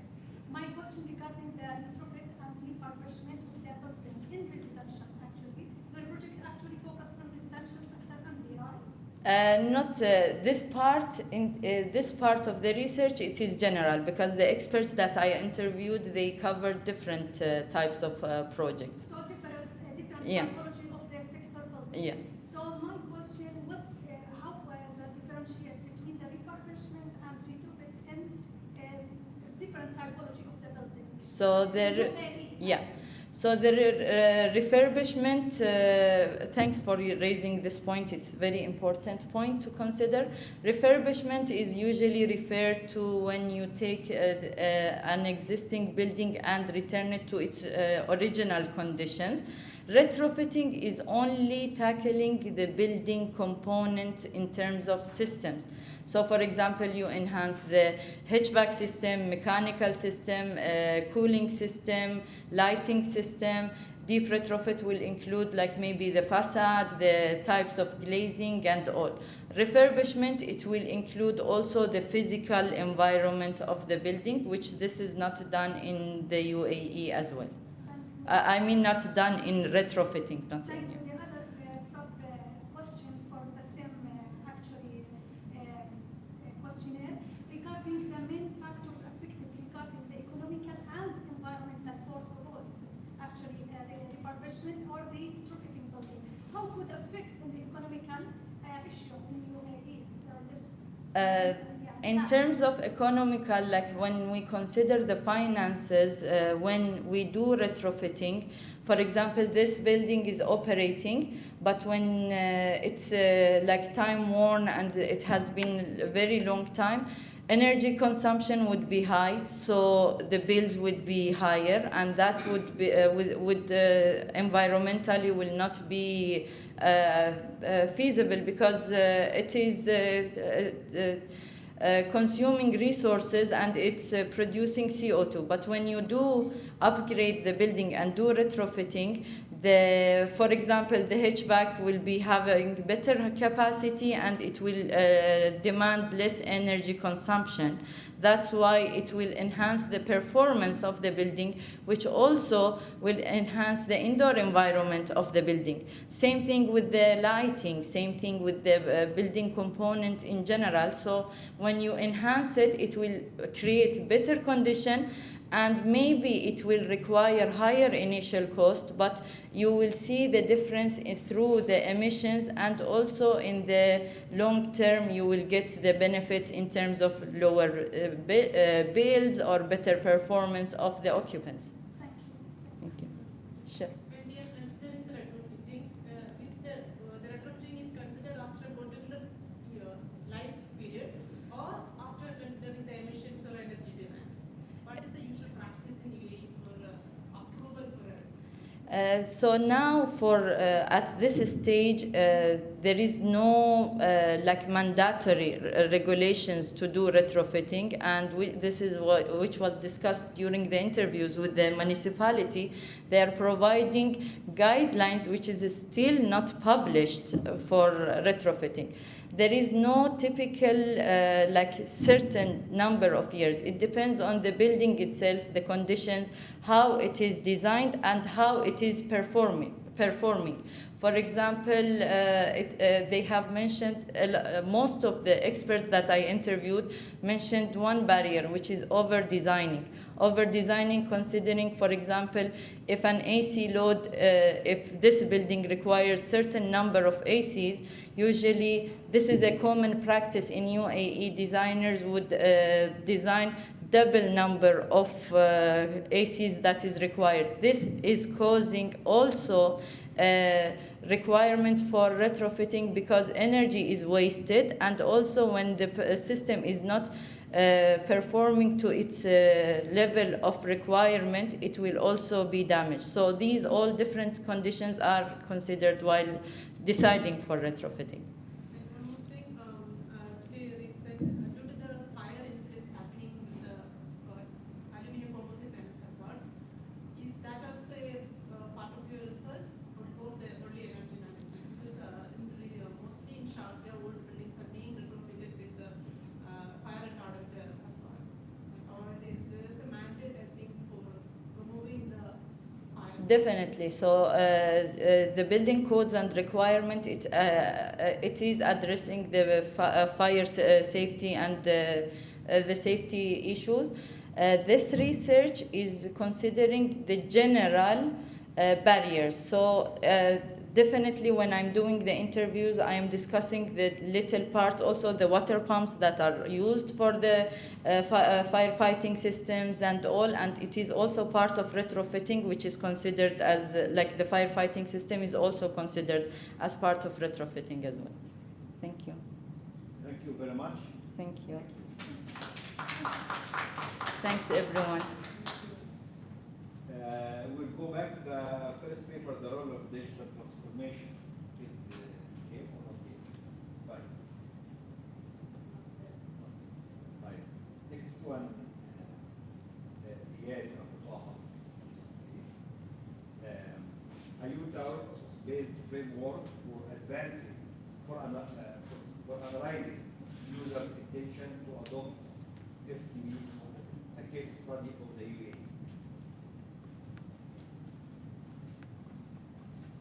We have 20 minutes and 5 minutes for discussion.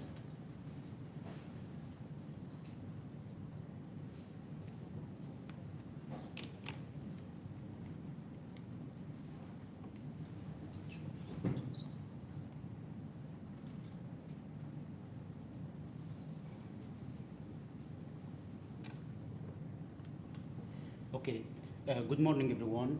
So my name is Iyad Abu Taha, graduate student from the British University in Dubai in the field of Master of Science in Engineering Management, and my study UT-AOT based framework for analyzing user intention to adopt the hydrogen fuel cell electric vehicles, a case study in the UAE, a study supervision by Dr. Saad.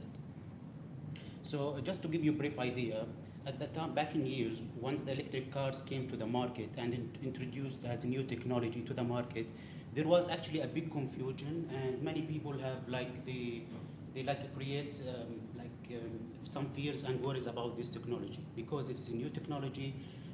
As we are unfamiliar with this one, we have doubt if this technology will perform similar to the conventional gasoline engines.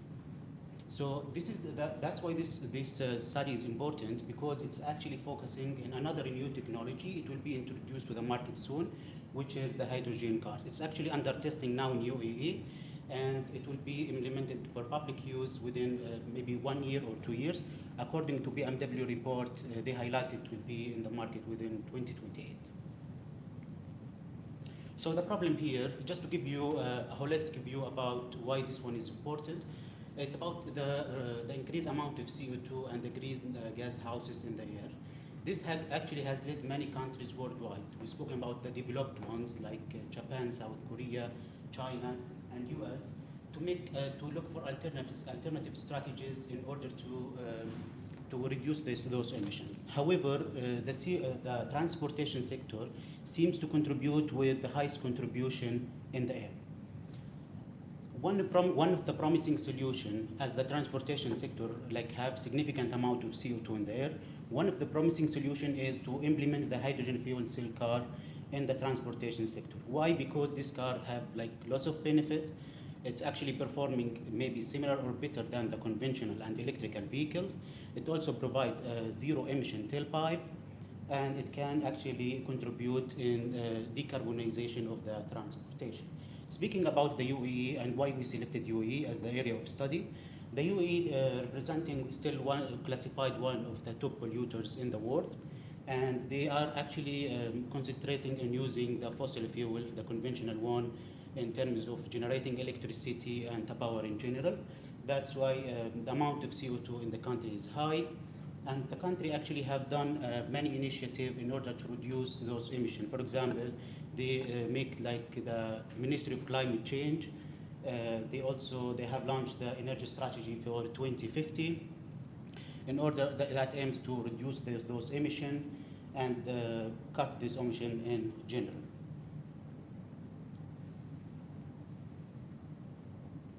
Okay, so now actually the research gap, upon reviewing lots of studies about this technology in general, in GCC and in UAE in particular, we found a clear shortage in those studies. Most of the studies that has implemented here in this region, they're focusing on the technical aspect of this technology. They focus in producing the hydrogen, transportation, and the general operation process about this technology. They're ignoring the most important factor, which is the psychological factor. Because for me, if I didn't accept the technology and you didn't accept it, this actually will hinder the project to be succeed in the country. So in order for this project to be succeed and to fasten the adoption of this one, we should have a high percentage of public that are willing actually to purchase this technology. As we highlighted before, since we faced lots of challenge in adopting the electric cars, and it took longer years to make this project successful, so we are trying here to analyze exactly the factors that influencing the consumer intention toward accepting of this technology. And once we find those factors, this actually will help to guide the policymakers and the automakers in the country in order to focusing in actually the real driver to adopt the real driver for the individual that can drive them to adopt this technology. As long as they accept that, they see that this technology is actually giving beneficial in terms of saving money, in terms of, for example, actually the hydrogen fuel cell electric car, it's faster fuel, and it's actually providing extending driving range. The objective of the study is to understand the public perception and analyzing the factors that influencing those customer intention, and guide the policymakers and the automakers in order to fasten this adoption. The research structure, section 2 having the literature review and hypothesis, and we built also conceptual model for this study. Again, the methodology and the data gathering. Then we have done the data analysis in section 5, and until we get the result and conclusion and the implication. Now let's move to the section number 2 to build our model and make our hypothesis. And okay, so in section number 2 we have the hypothesis development. Before we start here, we have reviewed many articles about this technology in general in worldwide, especially most of the studies in this technology coming from developed countries. So we reviewed the most important factors that actually drive the consumer intention. Plus, on the other side, we have also reviewed most of the advanced technology acceptance model. So we found the most comprehensive one. It's called UTAUT, which is Unified Theory and Use and Acceptance of Technology. This is our model for this study. It actually includes 4 factors: performance expectancy and effort expectancy, and social influence and technology knowledge. So here, with the first hypothesis, we hypothesized that performance expectancy will be having a significant impact on the behavior intention. We don't know exactly if it is positive or negative. We just hypothesize this, and we need to prove it during the hypothesis testing.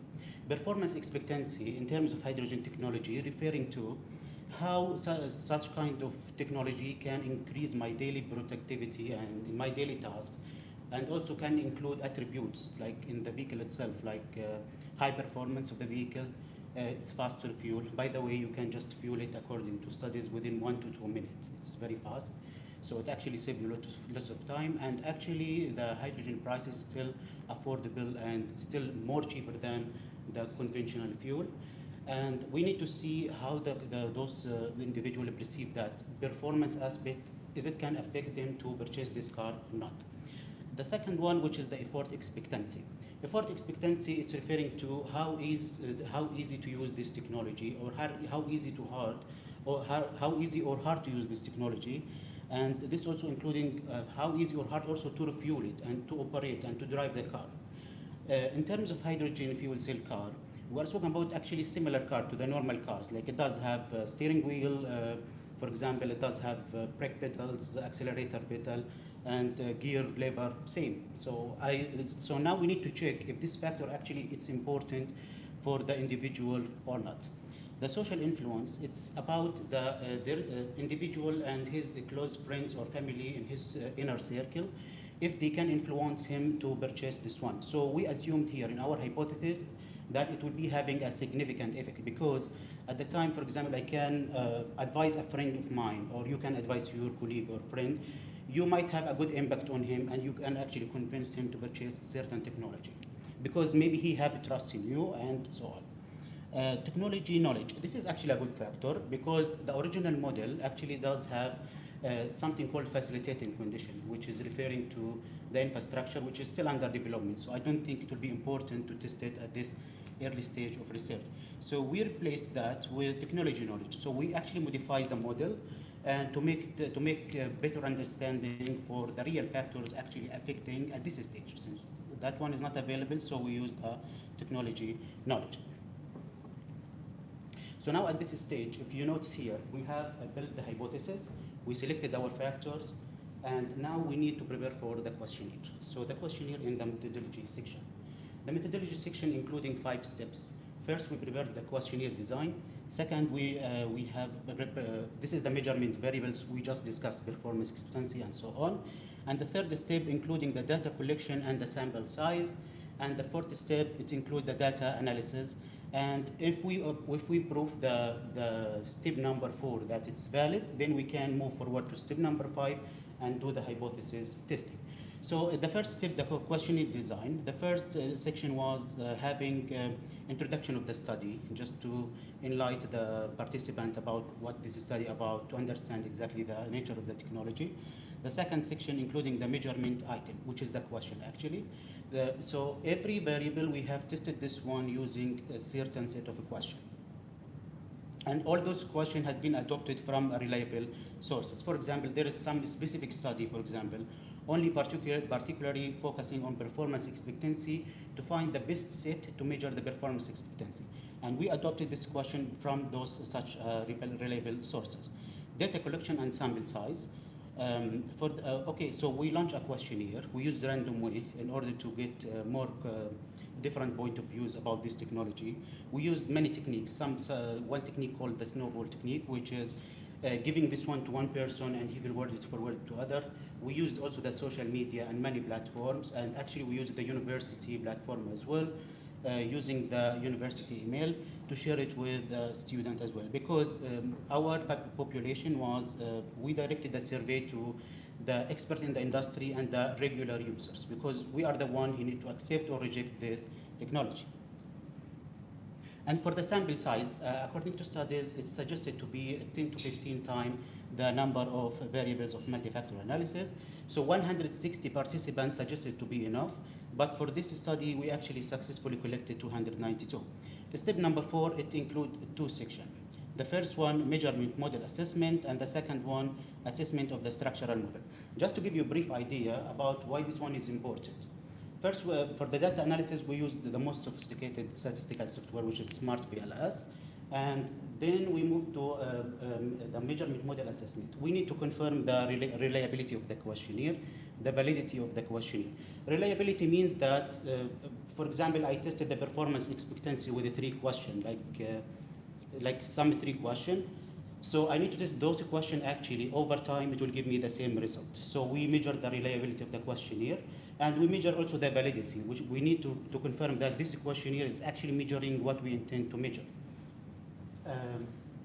Okay, so the validity we tested using 2 methods, the convergent validity and the discriminant validity. I will explain it later. And for the structural model, okay, so we just need to distinguish here between the assessment model and the structural assessment model. It's include the variable and its question, only the variable and its question only. The structural model, it includes the holistic view of the model overall. We need to prove here at this stage that the model is fit, have a predictive power, have out-of-sample predictive ability, in order to, if we confirm all these stages, then we'll be able to move to hypothesis testing. So now let's see the result of measurement model assessment. Okay, so before starting any assessment, we need to confirm that our model free of common method bias. Common method bias, it happened like if we are measuring the dependent and the independent variable with the same measurement approach. Because actually here we tested that performance expectancy and its relation with behavior intention. So both, we checked both using the similar approach, which is different question but similar approach. So we need to confirm that there is no common method bias. Our result shows that our model completely free of common method bias. And common method bias, it's actually like artificial relation. Let's say it's fake relation can be exist due to, for example of this, if I give a student or an employee one survey or one questionnaire, I told him, please, can you evaluate your boss? So he feels that his boss, he will see the survey. So he will put fully agree. While actually, at this point, he created some relation which is actually not representing him. Okay, so let's go now back to measurement model assessment. We have done that using lots of criteria. Our data shows that our measurement is reliable and valid. We tested the validity using the 2 methods, discriminant validity and convergent validity. So, okay, so the next step in the methodology was to check also the structural model overall. So our result shows that our model is fit and ready for hypothesis testing. We checked the collinearity was not there. The model have out of sample predictive ability. For example, if we, according to the data we put in the model can predict the result based on the initial model we have bought. And at this point, we confirmed that we are ready for hypothesis testing. So let's go now to the hypothesis testing. Okay, so here we tested the hypothesis. This is actually the same model we have. This is the same model we have actually created in the second slide. Here is the result that we get from the SmartPLS. If you look at the top side, we have the performance expectancy. So now we found that, our result found that the participant in this survey, they actually sees that attribute like high performance of the vehicle, it actually can affect their productivity in their daily task. And they reviewed that it will actually enhance them in the future to purchase such kind of vehicle. However, if we look to the green rectangular in the middle, it shows that the p-value is significant, 0, and the path coefficient is actually good, which is positive as well. The effort expectancy, and for the performance expectancy first, the result actually is important because this can be guided to the automaker. Like we can tell them like, you should, for example, focus more in attribute like performance of the car. The customers are expecting a good performance. In terms of fuel, for example, we need the shortest fueling time. For example, we need extended driving range. I need, for example, above 600 kilometers I can drive in one single charge, and so on.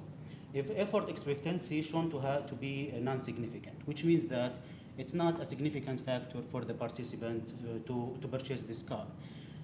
This can be explained because it might be because of the participant in this survey views that hydrogen car, it will not be considerably different than the conventional vehicle. As I mentioned earlier, it does have similar powertrain with just a few differences. Here you fuel with gasoline, here you fuel with hydrogen. And the third one, which is the social influence, it actually, we can see the p-value is 0, and the path coefficient is also positive, and it's good actually in terms of value, which indicate that the participant in this survey sees that close friends or family members in their inner circle, they actually might affect them to purchase this car, which is actually a good point in terms of the marketing strategies in the future. If we talk about policymaker and automaker in the future, they will require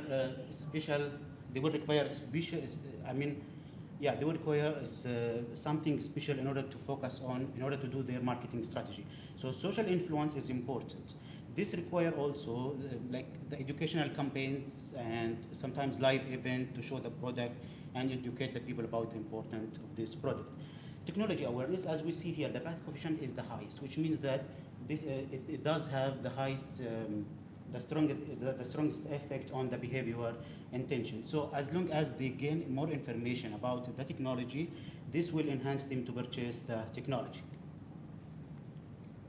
At the conclusion, at this point, the study aims to understand the factors that influencing the consumer intention to purchase a hydrogen fuel cell electric cars in the future once to be available in the market. So at this point, we answer actually the research question by actually identifying the factors. We found that technology awareness have the strongest influence. As more as they have technology knowledge, the more I'll be likely to adopt this car in the future.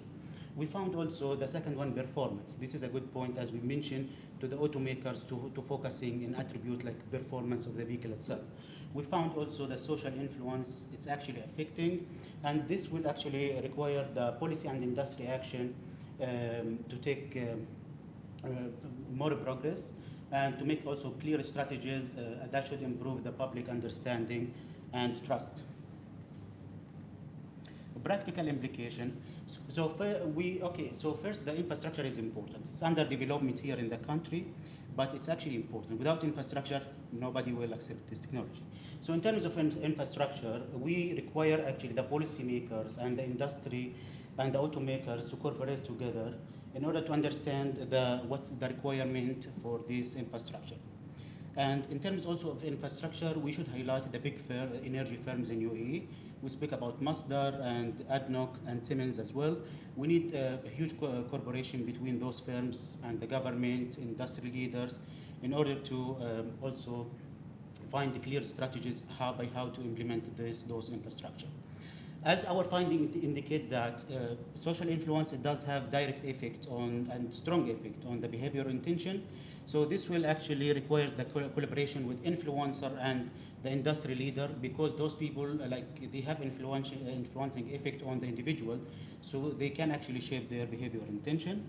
Again, also, as our finding shows that performance is important, so this is a good point for the automakers to enhance their product with the new technologies, enhance the product, the performance of the vehicle itself in general.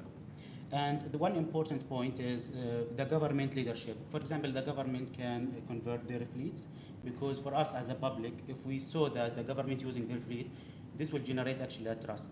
It's like leading by example. And actually this one already been started in Abu Dhabi. They started testing the first hydrogen bus like a few months back. And the theoretical implication, the study enhanced the understanding of what drives the consumer acceptance. And because actually also we used a modified UT-AUT model. However, the author of this model, he suggested to modify it in order, according to the context of research, for better expanding the knowledge about this research. We found that effort expectancy have no effect here. So this challenged the assumption that most of the articles they have spoken about this factor, that it will be always beneficial and always a driver. So we challenge that by proving that in terms of hydrogen technology, it doesn't have any effect. The revised model, of course, gives us a better understanding of hydrogen technology adoption. And thank you. Questions?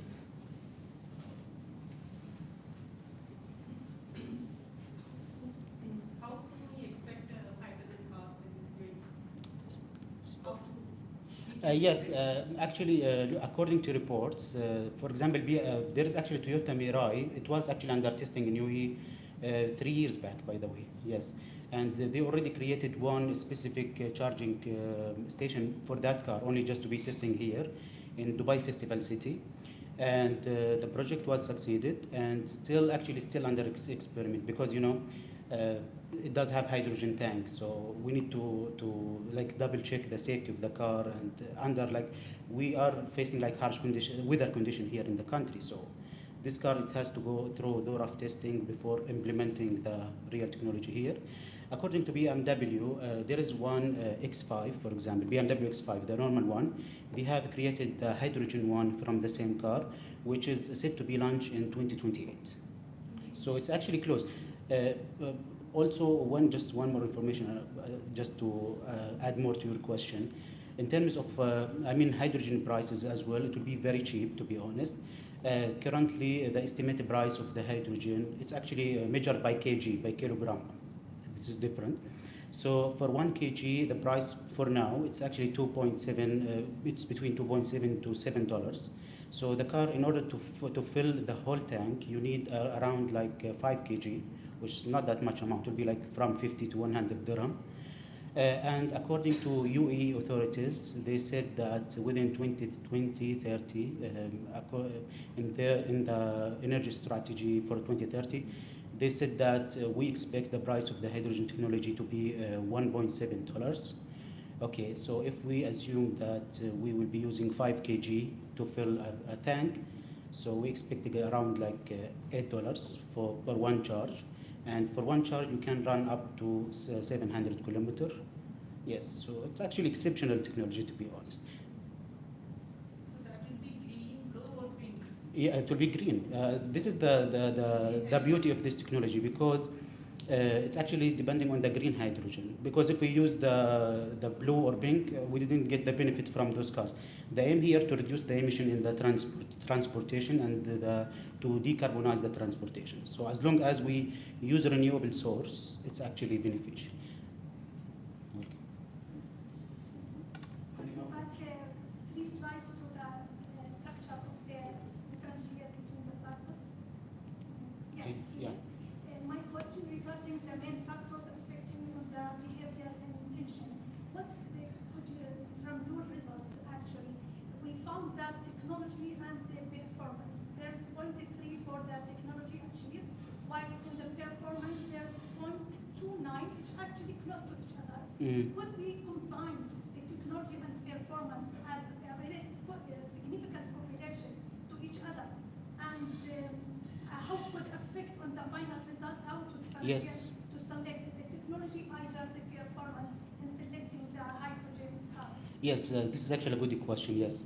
For example, if we speak about technology itself, we can actually combine it, and that's called in statistics the moderator. So we can moderate for example, I will just show you here. Yeah. We can, instead of, here we tested the direct relationship. Why? Because We tested the direct relationship because this is a new technology and there is no any study that have actually shed light on this technology in particular. So we make like direct, direct relationship between them to understand it individually first. But actually you're right, we can use technology knowledge as a moderator. We can put it here. We can put it here, in the relationship between this. Yes, actually, yes, we can use it. And according to that, we will see the effect of the technology. If, for example, here, if we put it as a moderator, we will be having two good things. The first one, we can see the direct effect of performance on the behavioral intention. Secondly, we can see in the presence of technology, is the relation will be higher, and this can be actually reflecting to the back coefficient itself. Yes, yes. Thank you very much. Any more questions?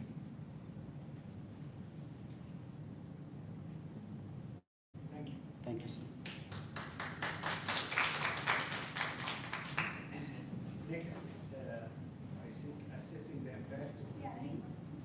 Thank you. Rima. Yeah.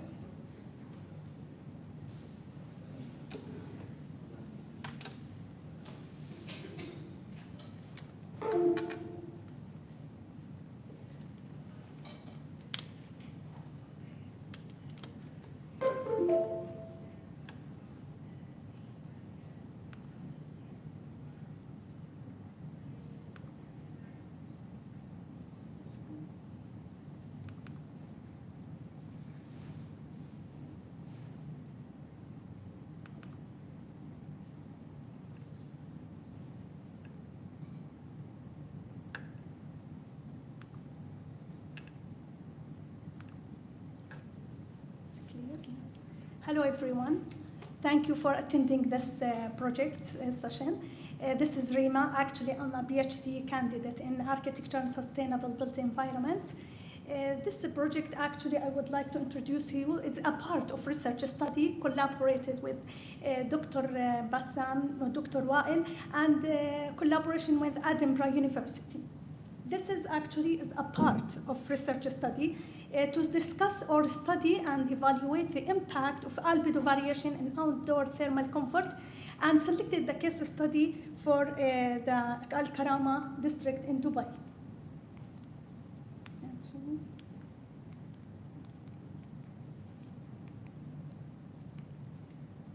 It's work when you express? Not work, it's okay. So let's start about the important issue regarding the global warming and increasing the heat in UAE and globally. This is actually increasing awareness over the world. Global warming resulted in increasing the urban heat effect and how could affect in the human thermal occupancy, livability, and land use patterns. And this actually problem could be considered to study the impact of the surface reflectivity and different strategy coolings actually in the urban outdoor climate to improve the outdoor thermal climates. So the main objective of this research focusing on testing and examining altering different reflectivity values of the surface horizontal and test their achieved a reduction the thermal heat stress in that area. Here actually diagram represents like abstract, but in scattered represented the main object of our study. And from literature review, just I want to mention some an important key notes that some of researchers, they represented that the high reflectivity of the surface could improve the outdoor thermal comforts. But other studies represented the opposites, actually decision, that higher reflectivity could be ineffective or conversible actually performance. So this, the studying regarding the albedo reflectivity is still not well comprehend, either in the context or over the world. Okay. So the main problem here is regarding the, again, the hot, extremely hot issue, especially in specifically in the UAE and the Gulf area. And to control this problem is not easy, by the way, especially in the outdoor urban context. So sometimes uncontrollable design, the surfaces, the building environments could affect on the final results of and increasing the heat stress over the urban. The main problem actually urban heat island. Urban heat island phenomena actually represented the rising air temperature in the city due to have different surfaces, reflectivity, different building materials could increase the outdoor air temperature and affect on the finally leading to increase the thermal stress. And here urban heat island represented that the downtown and the urban residential, industry, commercial area experience rise air temperature than other surrounding rural or park area. And here, according to the Environmental Protection Agency, actually represented the air temperature different the surfaces temperature. There's some fluctuated in air temperature here represent on the at the downtown and the city experience high and heat stress. So to understand urban heat island and how to control the urban outdoor, we should understand the concept of albedo. What's actually reflectivity surfaces?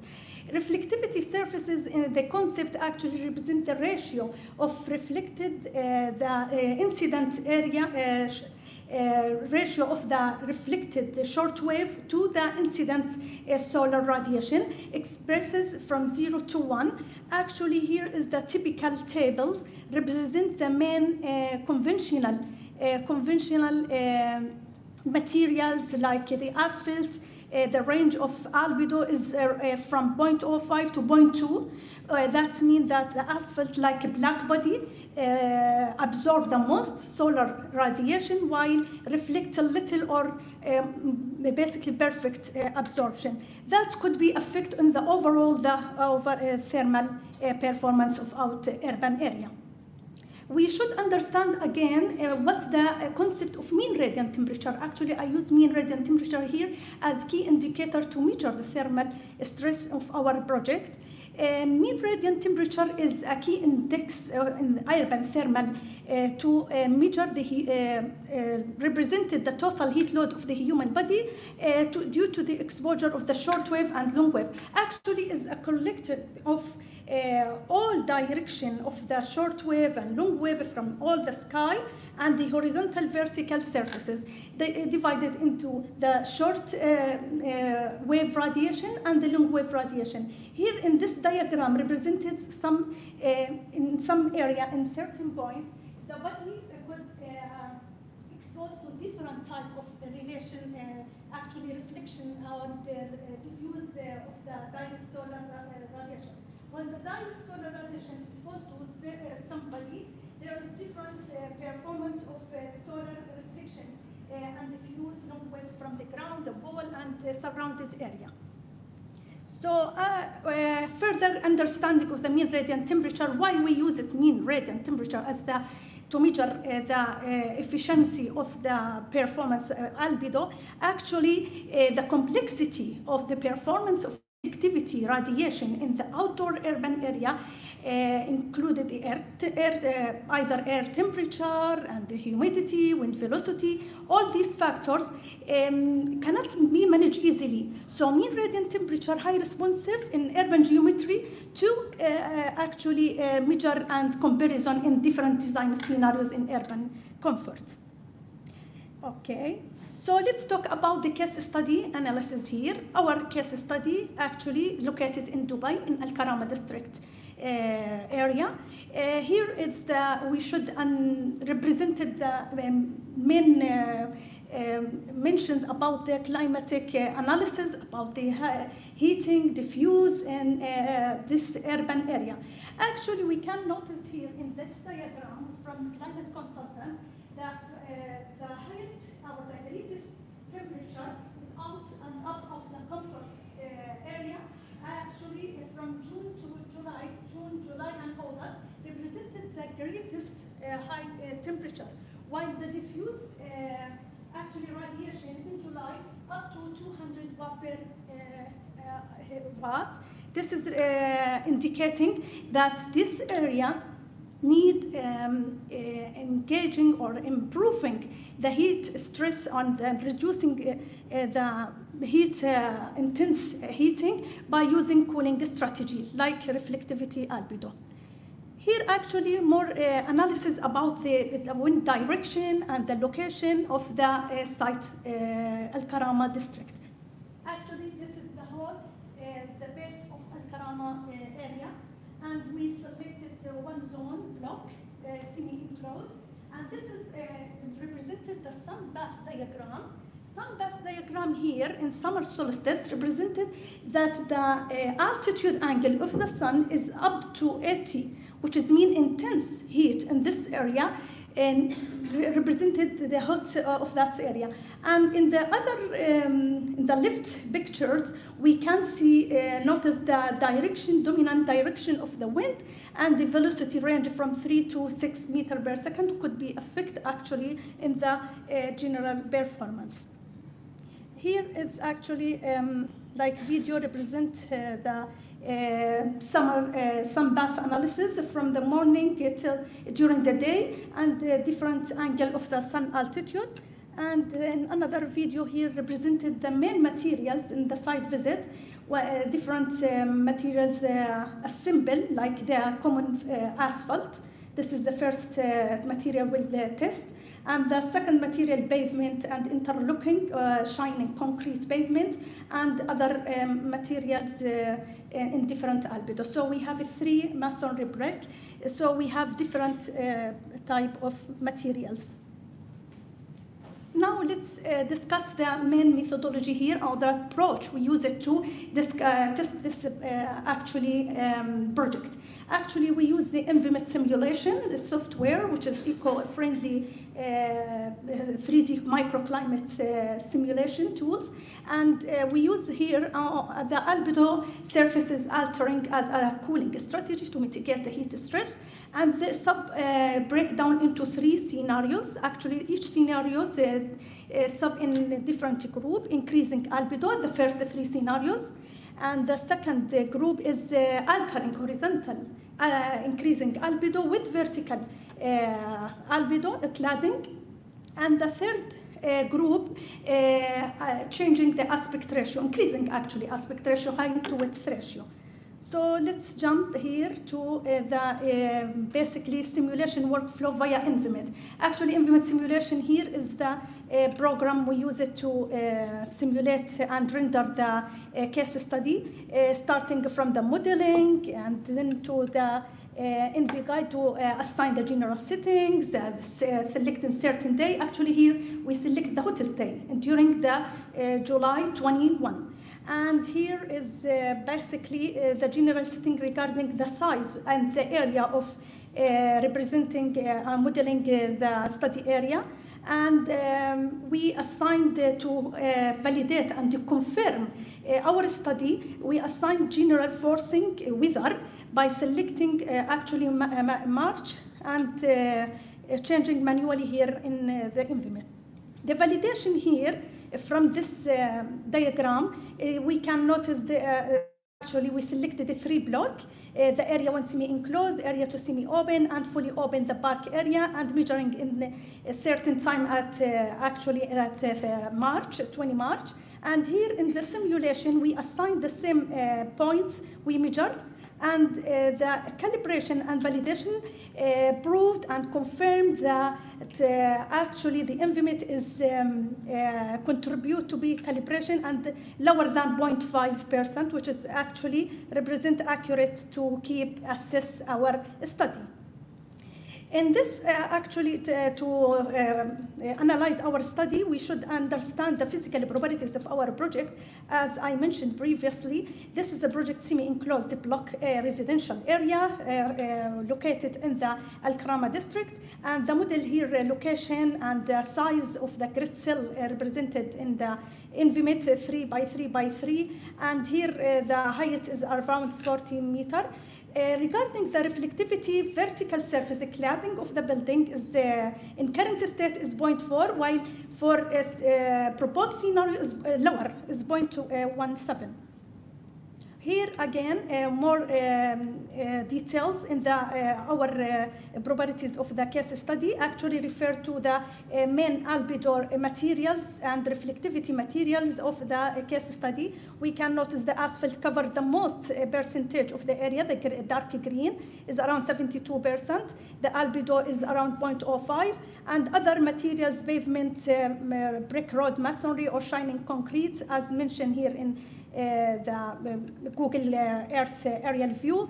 And here in simulation area, the scale is gradual, represent the certain albedo value for each color. For example, if we assign this light green color is referred to shining concrete tiles, which about 0.2 value reflectivity. This is actually the current state.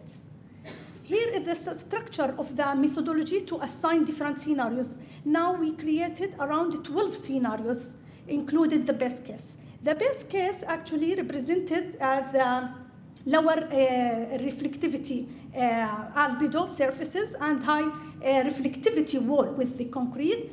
And scenario 1, 2, 3 increased the albedo surfaces reflectivity, while the other group represented alternate reflectivity surfaces for the horizontal and the vertical, while the last group is increasing the height to width ratio to test the efficiency of the height reflectivity with combined with the height to width ratio in improving the performance. Here is represent actually in table, while the previous actually describe the structure in modeling.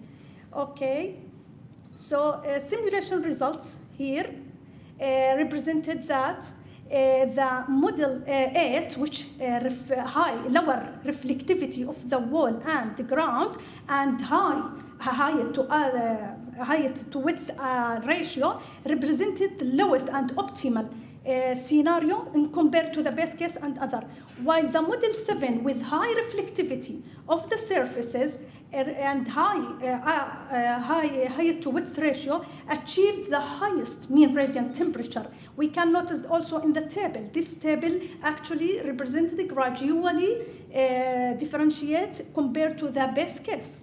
Actually, we use QGIS to measure the entire area and measuring the mean radiant temperature. So we can notice there is around 5 models is around lower than the best case, and 5 models are above the best case. That means reflectivity albedo significant effect on the outdoor thermal comfort, because we use it here the mean radiant temperature to measure. Actually, here's in the diagram we can notice the selected observation points were measured hourly from 9 to 4 p.m. from 9 morning to p.m.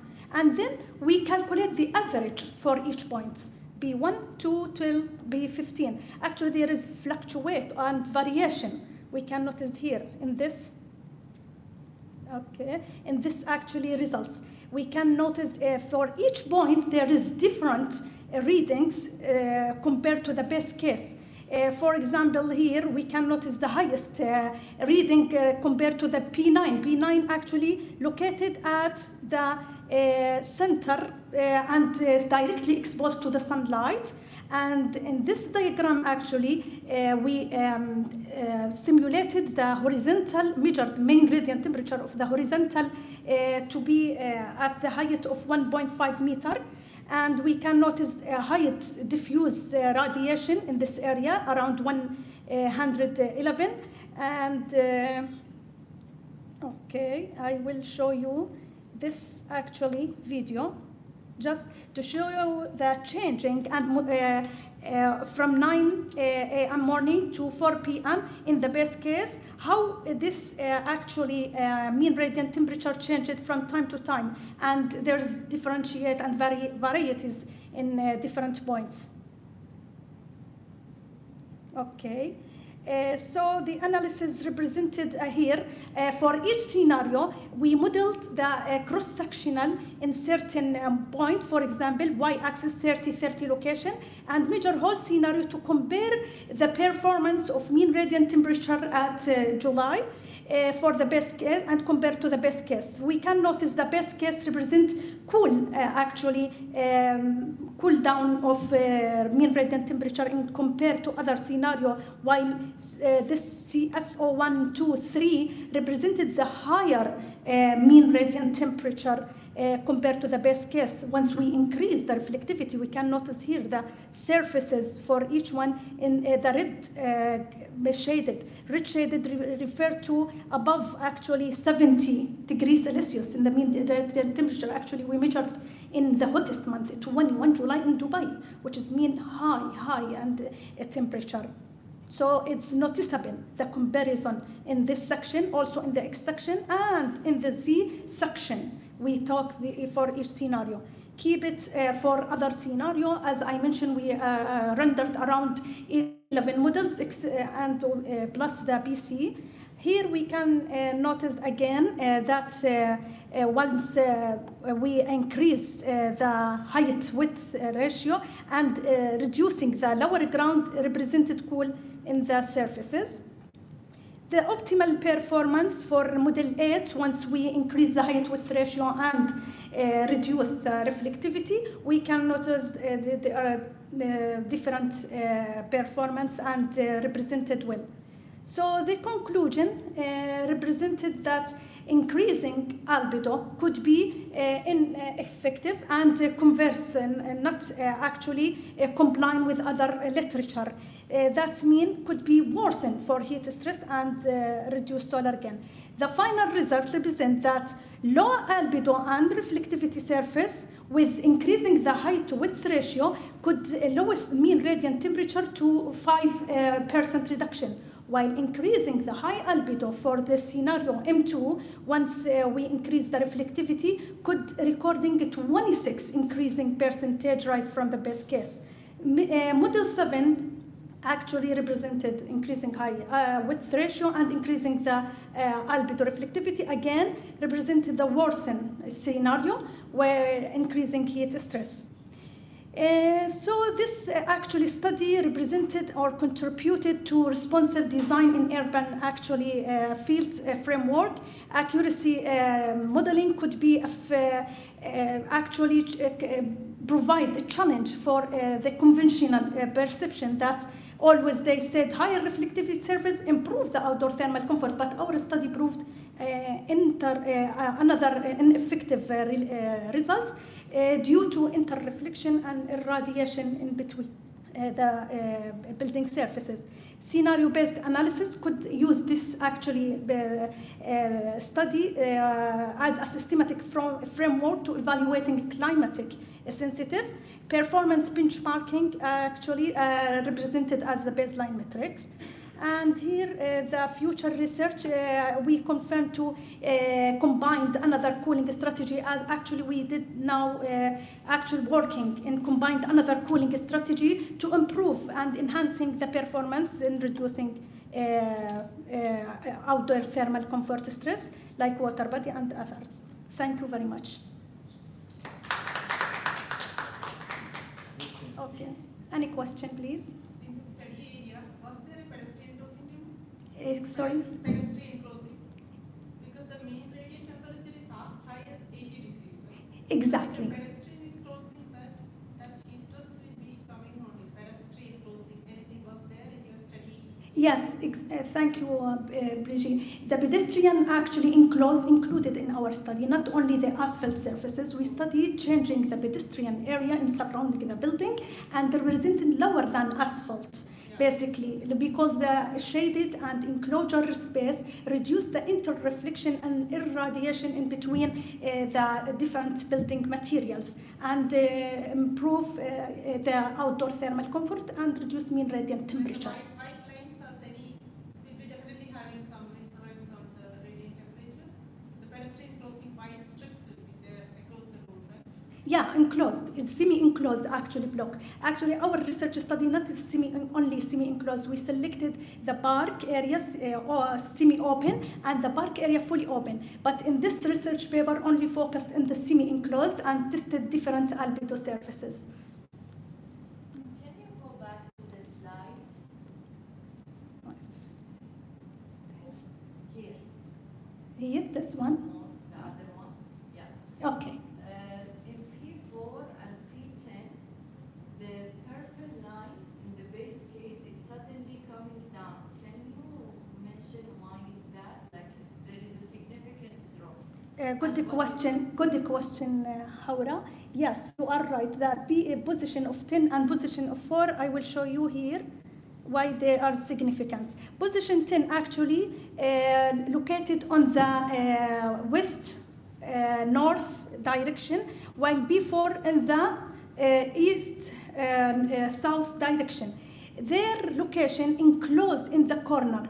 That could be the wind velocity and the wind direction could affect in the performance of mean radiant temperature. Actually, mean radiant temperature complex measurement index, not included only air humidity, and it's included the total heat from the sky, long wave atmosphere, and the surrounding surfaces area. And all of these factors could affect on the final result. That's why there is significance actually once we switch the albedo surfaces from lower albedo surface reflectivity to high surface reflectivity, they appear represent high readings in compared to the best case. That means or proved the reflectivity albedo surface horizontal with combination with the vertical horizontal significant effect in the final optimal actually performance of mean radiant temperature. And also, can you go one slide further? No. For results or analysis? The analysis. Okay, this is regarding the validation and the No, go front, sorry. front, huh? Okay, I will go front. Here is the result. Yeah, Yes, here. this is also 12 p.m.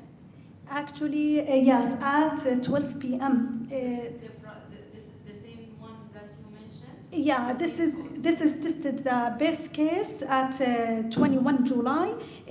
Tested the main meteorological variables: air temperature, relative humidity, diffuse, reflected, affected in this area, and selected P9. Why? Because it's directly exposed, just to represented the main variables, how much the mean key meteorological metrics represent in that point. For example, the diffuse is high in this area, actually in this point. This is a cross here, pink cross in B9 position. The diffuse here is high. It's around 111 at 12 p.m. and 13 p.m. 108, which is mean very high. That means need to control and assign different pooling strategy to reduce this diffuse of reflectivity. Actually, diffuse reflectivity results from reflective and incident solar radiation and appear like this result. Thank you so much. Thank you. Any question? Thank you very much. Thank you very much. Next, integrating gray water and rainwater.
Good morning.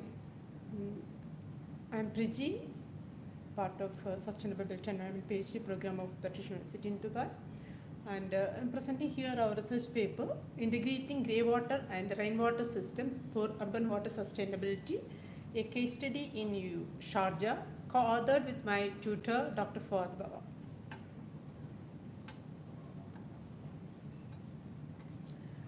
This is the cut overview of the research, and I'll go through all these sessions in my presentation. The water scarcity is a major problem worldwide, and it happened mainly due to the population growth, climate change, and climate variability, and it has altered the demand-supply equilibrium of water consumption. And UAE also has the same issues. Added to this, the additional stresses are low rainfall, high evaporation loss, and a lack of natural resources. And the case of Sharjah is also the same. That is where the sustainable water management features comes into play. UAE has a history of depending upon the conventional water resources like groundwater from aquifers, springs, and rainwater stored in dams. But this became obsolete due to the low groundwater recharge, and the supply became insufficient to meet the increasing water demand due to urbanization and increasing population. So hence the sources for water has moved from conventional to non-conventional, like desalinated water, treated grey water, and treated wastewater. But this comes with the challenges like additional cost, energy requirement, environmental stress, and definitely opposition from the public. When we look into the water demand of UAE, we can see a gradual increase in the total water consumption in UAE. This is mainly due to the increase in population and additionally to the more focus on the agricultural import and other lifestyle change due to the higher increased lifestyle of the residents. And when we look into the water demand, per capita water demand of UAE, it is one of the highest in the world with a value of 90 liters per capita per day compared to the global average of 180 liters per capita per day. Out of this 590, just 390 is alone for the domestic water consumption. So this demand is met by, as I told earlier, springs. There are permanent springs in Abu Dhabi, Ras Al Khaimah and Sharjah, but that is not, we cannot solely depend on that. Even though UAE has a very good aquifer system as a sandy aquifer, almost the entire part of UAE which can store and release water as and when required, the recharge capacity is very less. Hence the non-conventional water came into play, and the 99% of the domestic water demand is being met by the desalination, which is not at all a sustainable solution. We can see the spread of desalination plants across the UAE and the amount of environmental stress it is putting across the environment of UAE. And UAE has heavy dependence on the treated wastewater for the irrigation purposes, and in Sharjah, 85% of the irrigation requirement is met by the treated grey water. So these are the centralized water treatment systems, and this is where the individual resident systems or the community systems will come into play, which can reduce the stress on the centralized water treatment system for desalination and treated grey water. So Sharjah has a history of supporting the non-conventional water systems and non-conventional water systems. Sharjah advocates grey water for the hospitality industry, and there are some pilot projects running in Sharjah for the some of the hotels. And Sharjah defines grey water as only the wastewater from shower and hand wash basins only, and the recommended reuse only in the toilet flushing. We can see that 32.5% of the grey water, which is accumulating from the shower and wash hand basin, can be definitely supplied for the 26.7% of the total water demand, which is for the toilet flushing. So an additional around 5.8% will be available for additional use like irrigation and car washing can also be incorporated into that. And this is a typical grey water system that can be adopted for individual villas, which has an underground storage tank and a basic filtration system, because the water is coming from only the wash and hand wash, and the output can direct to the input of the point of use. It can be flushing, toilet flush input, or can be used for irrigation purposes. But whatever the balance is coming, that should be flushed to the drainage system, because no treated water is recommended to store for a longer period of time. And UAE has initiated rainwater harvesting system with mainly dams, which is meant for storing the water for aquifer recharge. And there are projects in Abu Dhabi and Sharjah for aquifer recharge. There is a NISWA project which it is intended to store 400 gallons of water with the desalinated water for the aquifer recharge. Aquifer is being recharged with the desalinated because it should be readily available for consumption once it is pumped out. But this doesn't include the local urban communities. So this is where the urban communities need the rain management by implementing low impact developments like bioretention filters, roof collectors, and permeable pavements, which can store, collect, and reduce the runoff so that the flood risk can be avoided and aquifer can be recharged. These are the recommended urban rainwater harvesting methods: rainwater bioretention cells and simple sand filter based rainwater tanks, which can be implemented in residential villas. When we are checking the suitability of rain harvesting in UAE, we know that rain is a very scarce thing in the UAE. We have only 100 mm annual rainfall here. But climate change or climate variability has caused torrential rains in the past years, mainly in 2022 and 2024, which caused urban flooding. So this necessitates the urban stormwater management plans, which can avoid the rainwater runoff and stored in somewhere for the future use. To calculate the harvest record from the that can be obtained from the rainfall, this is a simple equation: the capture area into runoff coefficient, which we can multiply it by the annual precipitation. These calculation will enable us to evaluate and estimate the sufficiency of such a non-conventional water resource and a type of infrastructure required for using this unconventional water resource. And when it comes to any reuse water, the quality of water is very important as well as the quantity. And UAE has standards for the treated and potable water standards, and it should be for any treated water the quality should be maintained. And this ensures that sustainability is not coming at the cost of the public health. We should maintain it, and the sampling frequency record for any treated wastewater is 1 or twice a month. And in Sharjah municipality will take the water samples and test results can be obtained. And this is a study location considered in Sharjah. It's an urban residential community near in Sharjah International Airport named Al Kharayan 1. It is around 2.4 square kilometers, housing 250 villas. Fully residential area, and SIVA is the only utility provider. It does not have any energy management or sustainability practices, even though it is a very new urban community in its nascent stage. That is where these sustainable water management solutions can be implemented and see what is the difference it can make in such a particular area. These are the photographs. We can see that it's fully paved pavements. And SIVA is the only provider for water supply, and there is a central park. Even though the central park is very vast, there is no water management features, like there is no pond park as envisaged in Dubai or Abu Dhabi for conserving water and reusing it for some other purpose. This is the methodology. Water demands are calculated, then verify the availability of sources, and compare the suitability of sources and implement the sustainable water management practices. This is any water management sustainability measurement.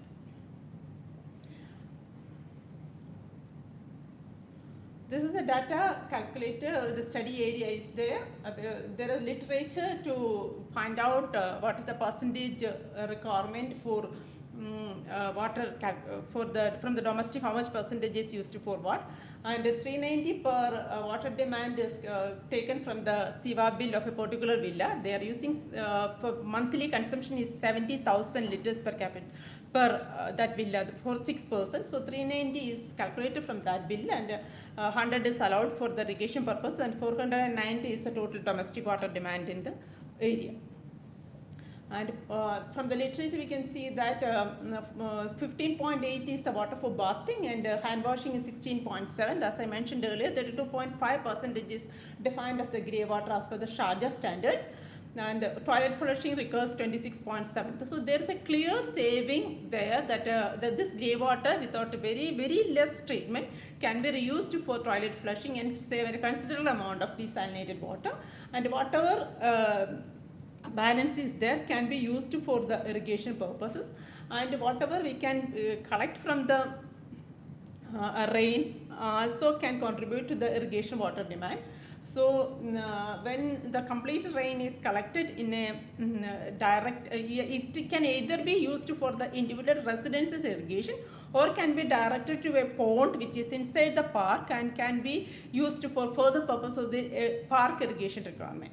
So this can considerably save considerable for the irrigation, total centralized water treatment requirement for the irrigation purposes, and a clear saving of around 27% in the desalinated water. And the quality of water need to be maintained. Minimum 12 samples are required per annum to ensure that it is not affecting the public health. And there was limitations of the study because the area was completely developed. So GIS mapping to find out the natural drainage points was not possible. Whenever we are planning a drainage system for the natural draining of water, mainly for the stormwater management, the point of least stop should be considered so that all the water naturally can drain into that point. That was not possible. So the drainage network could not be identified, and the rainfall runoff optimization for the because of the area was not really defined, so all this software modeling could not be done. So any new development can do the software modeling for the urban flooding management, but the rainwater, grey water management can be done with the individual residences. So to conclude, incorporating grey water reuse and rainwater harvesting can definitely adjust the demand supply equilibrium in the changed climate environment. And effective reduction 27% is clear on the desalinated water, and a considerable amount of reduction can be done in the irrigation water demand.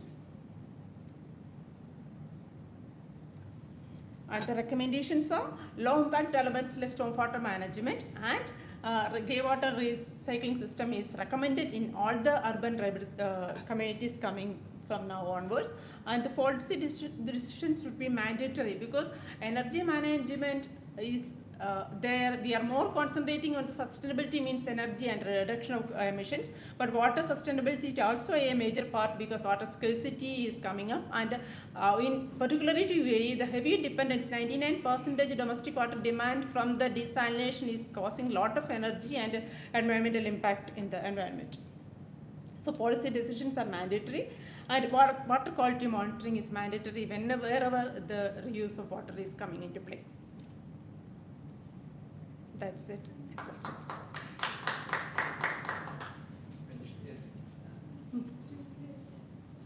Any questions?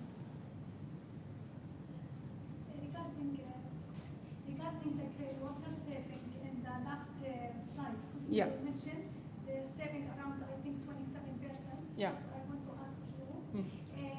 26.7 Yeah, actually to be how will it affect in the urban community of Sharjah that was studied? Do you think this percentage? Yeah, because the 70,000 liters per annum per month is the monthly consumption for them. That is coming around 725. The Seva bill was around 750 dirhams just for the water. So 27% of that bill reduction will considerably reduce the Seva bill. And the cost of introducing a grey water recycling system is around 1,000 dirhams to 4,000 dirhams, simple cost, because it's a very one tank and the simple filtration system. But the maintenance will cost almost 1,500 per annum, because we need to the sample need to be tested every month. Once or twice, and the filtration system I have demonstrated wooden pellets, then stones and sand. So backflushing is required to clear any dirt coming in. So that will cause around some financial liability will be there for the maintaining the system. Even with that, if it's even though the clear 26.7% will not be effective, but at the from the 9 to 12, 20 years, the cost will be met. Even with the complete life cycles, operational maintenance cost will be met with that. So it's a clear saving of desalinated water. So we recommend to put it together with the plumbing system so that the toilet flushing is met from the greywater. Another question regarding the urban community of this. Could you think about the bioswale, which is actually bioswale is like advanced technology in the urban to investigate the runoff and reuse the water of the rain. Do you think about this method? I didn't get bioswale. Yeah, to collect the rainwater and investigate this rainwater and reuse in different actually technology. This is actually in developed country. Okay. This one in the actually paved area. And creating like mini forest. Okay. They'll use level of this actually area is lower than the street. And once they avoid the flood.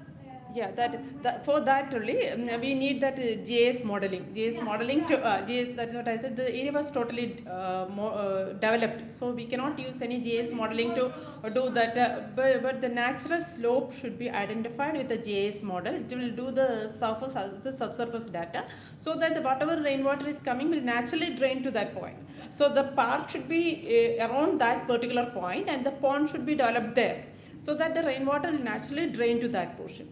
So whatever drainage developments is coming after development, the drain system should be done in such a way that even the individual roof collectors, whatever the rain is collecting, that should be directed to the rain drains and should be coming to the center pond park. Traditional pond park.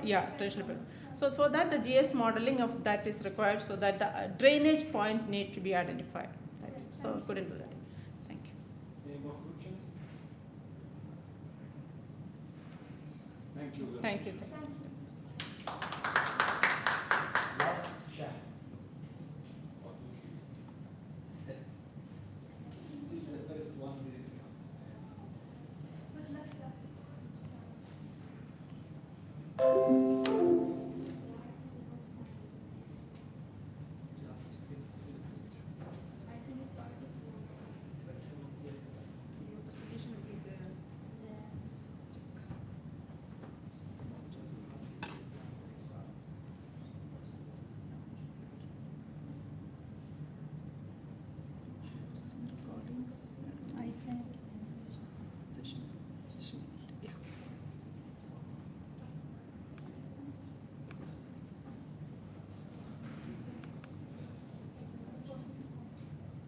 Not this lecture. No.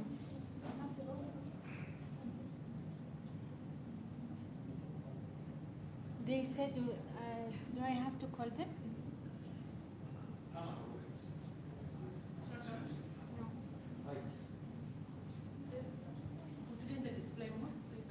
No, they didn't send it here.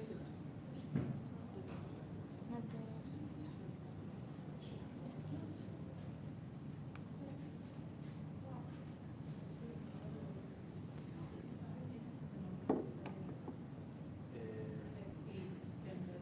Actually, look, I have done two papers. Other one also, which is the comprehensive one. That one actually it's there is complex, there is safety, factors, implementers, there is the genders, everything is there.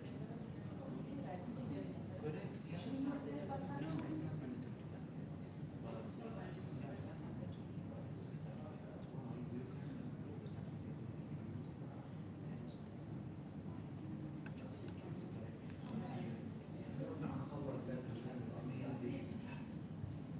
دكتور في فلاش هذا فلاش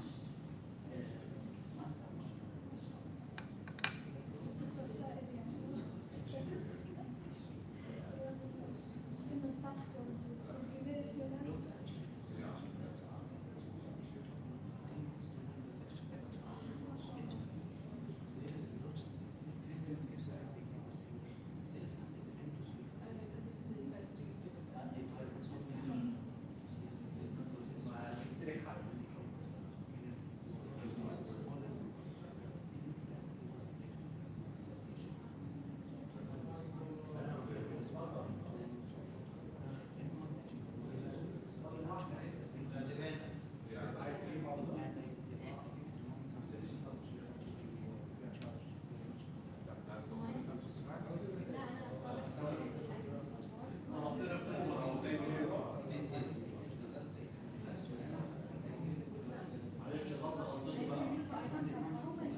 Sorry?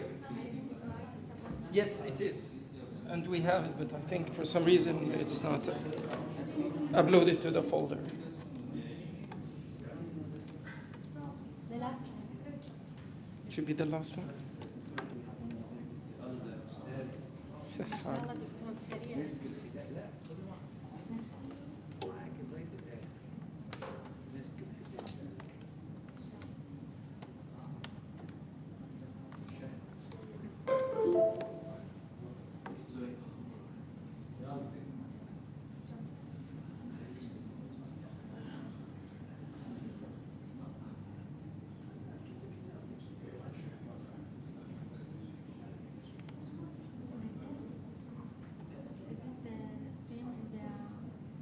شهد القائل.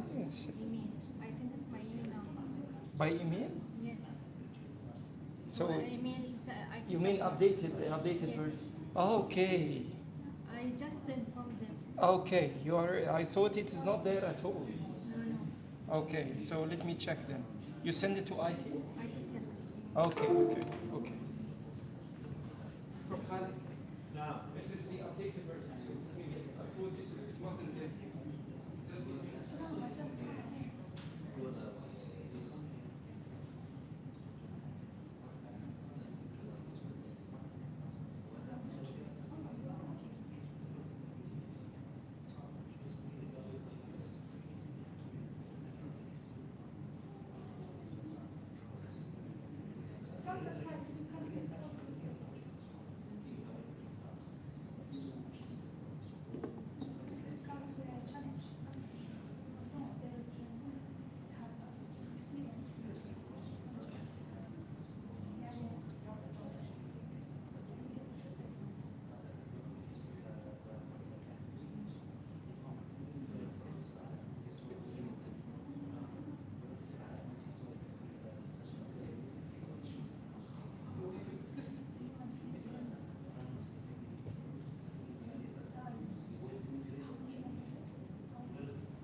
هذا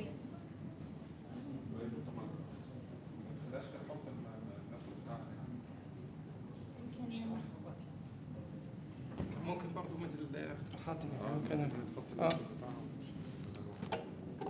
يلا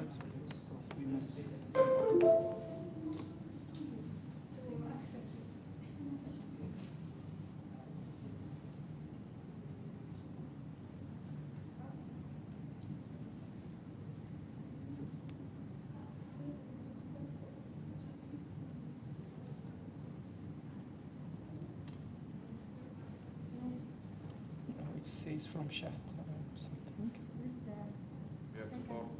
Yes. I think from model اللي تحت. ايوه دي yes. كان كوبي Yeah. ما يجيش يفصل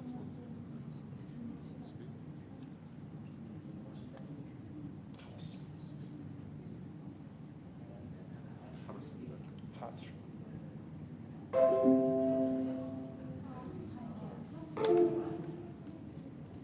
Okay.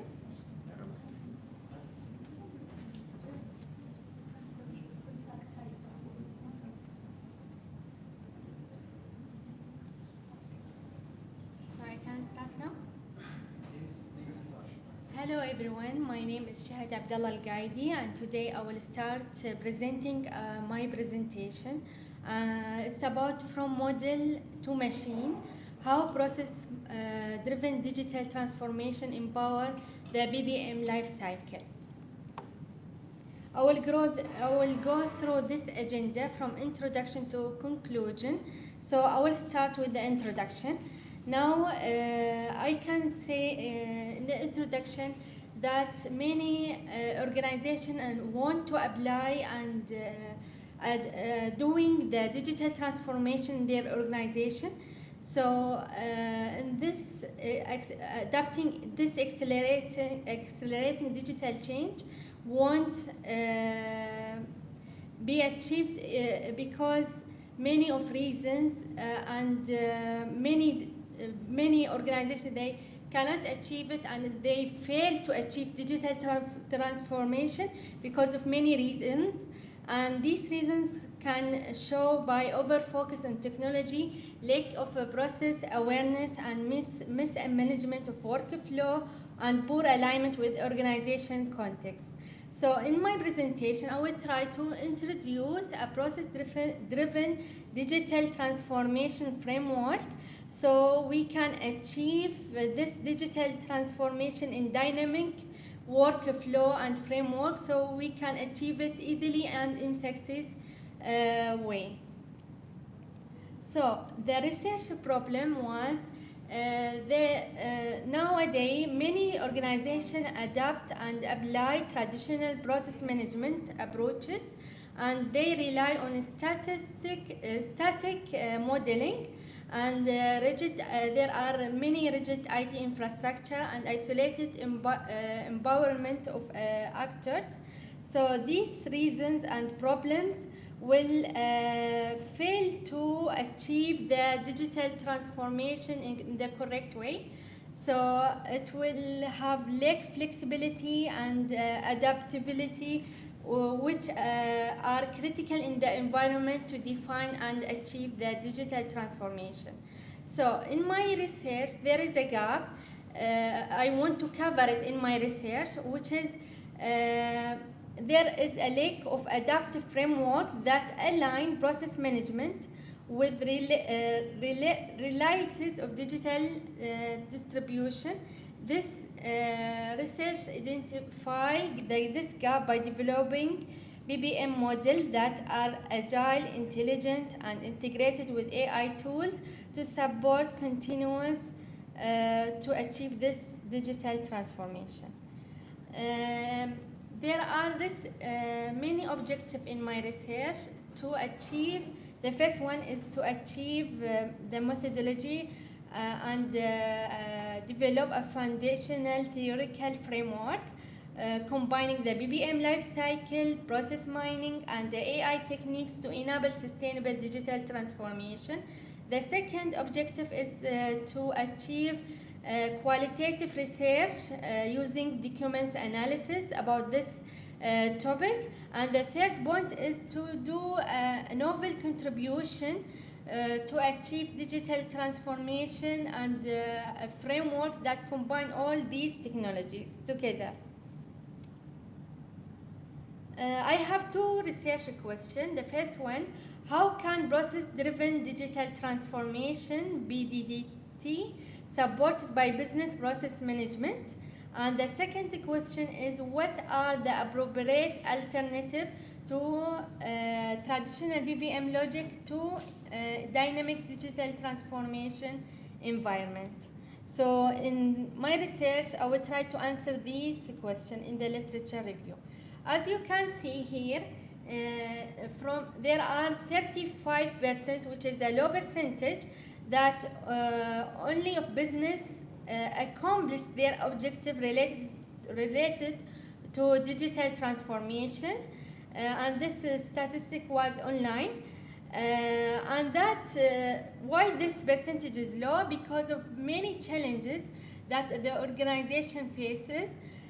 So from these challenges is the complexity of current environment, the gaps in technical talent, the high of unforeseen costs and associated with digital transformation, the high cost, the culture of continuous learning and upskilling for the employees and the people, the change management and the implementation challenges, and many other challenges. And these are only examples that make the digital transformation difficult to achieve in the organization.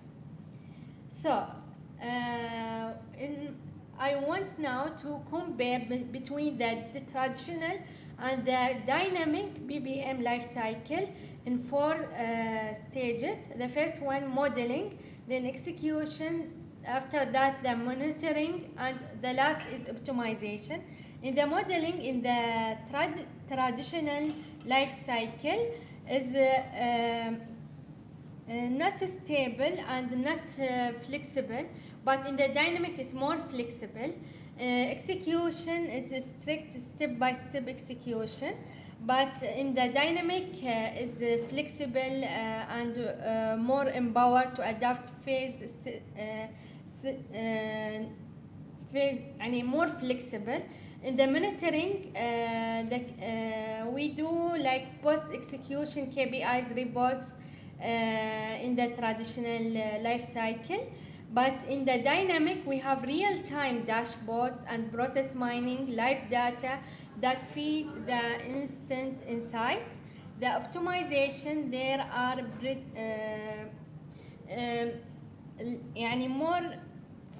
more traditional than the other, continuous employee-driven refinement and immediate feedback loops.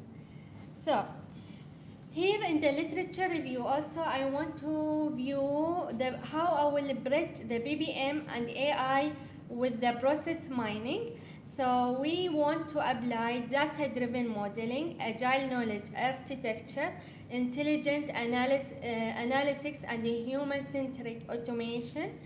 So I want to combine all these keywords or technologies to cover this gap that I discussed before, because we want to achieve the digital transformation in any succeed way. So to break this gap by integrating AI process mining throughout the BPM life cycle.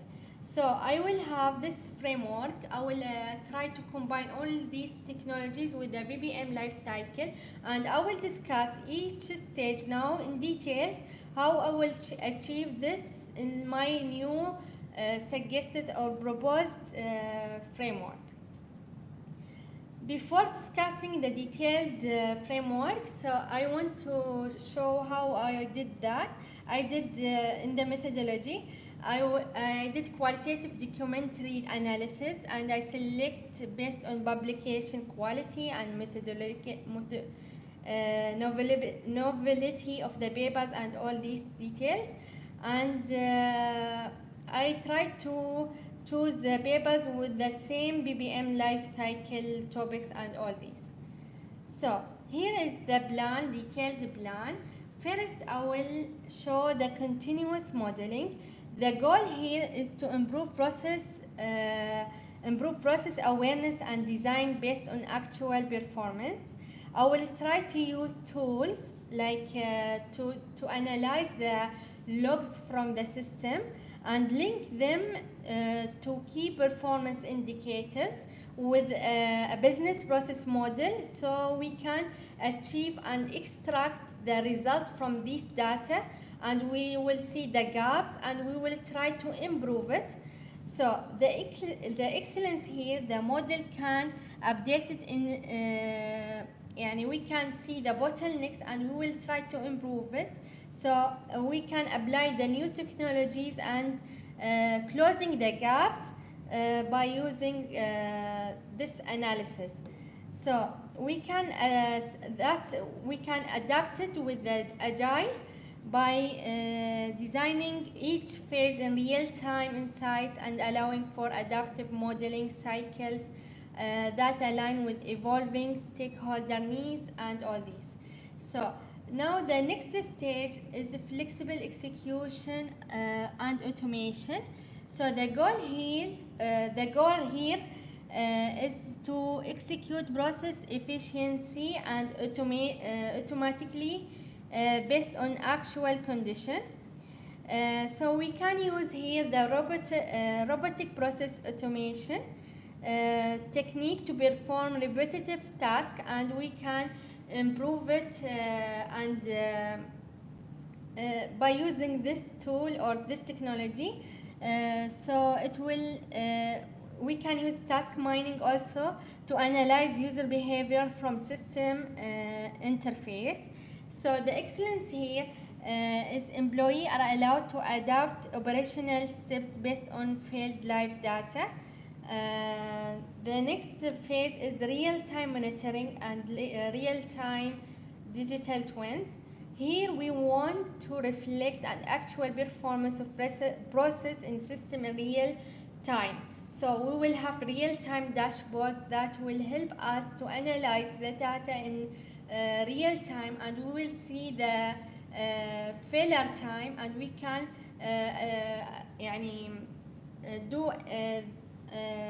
apply digital twins, and we will can do action in the failure time, in a quick action so that will help us a lot to achieve automation in operation.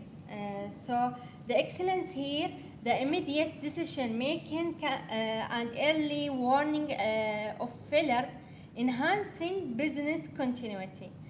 So the next and the last phase is the continuous optimization and continuous improvement by performing better using the real-time data and predictive analytics.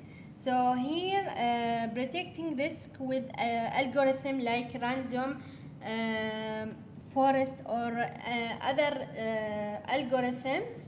So the excellence here to enable data-informed decision making by frontline teams and creating feedback loop that evolve over time. So we can collect many decisions from different people and employees, so it will enhance and continuous optimization improvement of the whole process.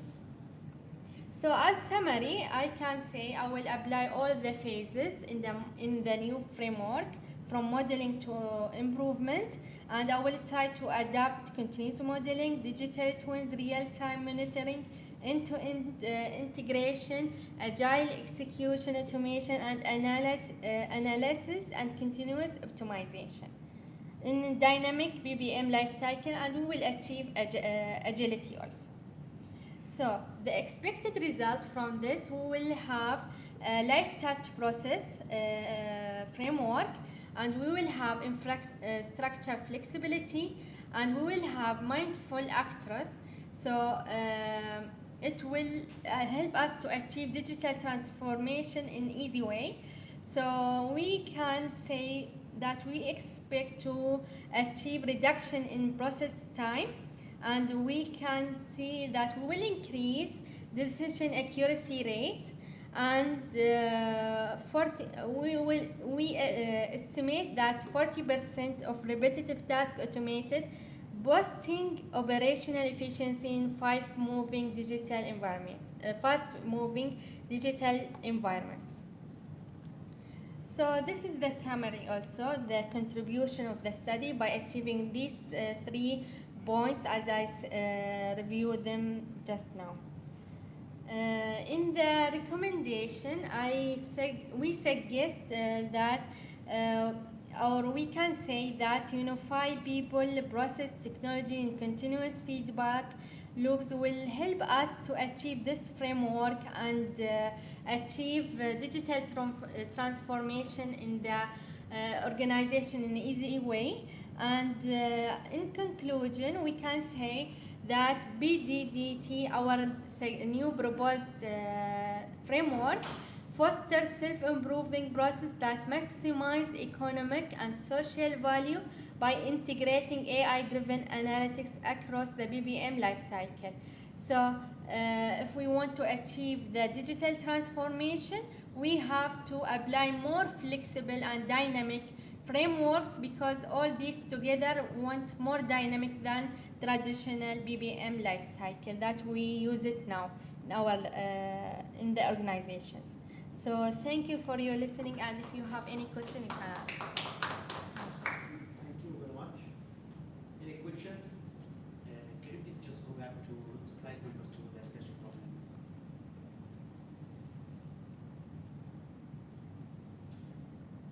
Okay, Yes. so yes, here you mentioned the traditional process management approaches. They are using now the statistic model, right? Yes. It's one of the research problem. But it's actually like most of the modern AI now, it's actually run by a statistical model itself. It's actually running by using like regression models and many other models as well. So can you just explain more by how this one actually a problem nowadays in order to find a solution for that? Okay, so after reading and reviewing many papers and research, we saw that the percentage of achieving this digital transformation is low. So they are following the traditional business process mining, most of them. So this traditional is not dynamic, it's static.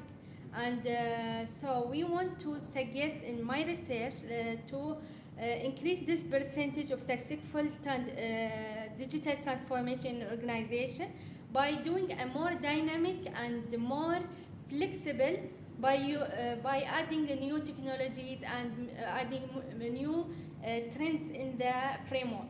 So by doing this, we can achieve it more better than the static, the one that we have already in the organization that we apply it now. Yeah.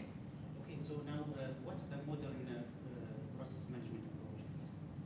So now this one, the traditional was relying on the statics. So Yes. for the modern process management approaches, relying same on, for example, statics or something else? I show it just here in the slide. You can see it, the dynamic BBM and the traditional. This is the comparison, but it's not clear, I think, because of the font. The font is going together. So you can see the difference between each phase. The phases are the same, but you can see that in the dynamic BBM, we have more flexibility, and we have in each phase we can add more techniques and more technology. So it will be real time, for example, dashboards. In the traditional, we have only reports and from the system. So if we use it real time, it will be more better, and we can make a decision more better related to real time data. This is an example for the dynamic and traditional. Yes, thank you very much. Thank you. Yep, any question? Any more questions? Thank you all. That's thank you. Only one, the first one minute come. خلاص.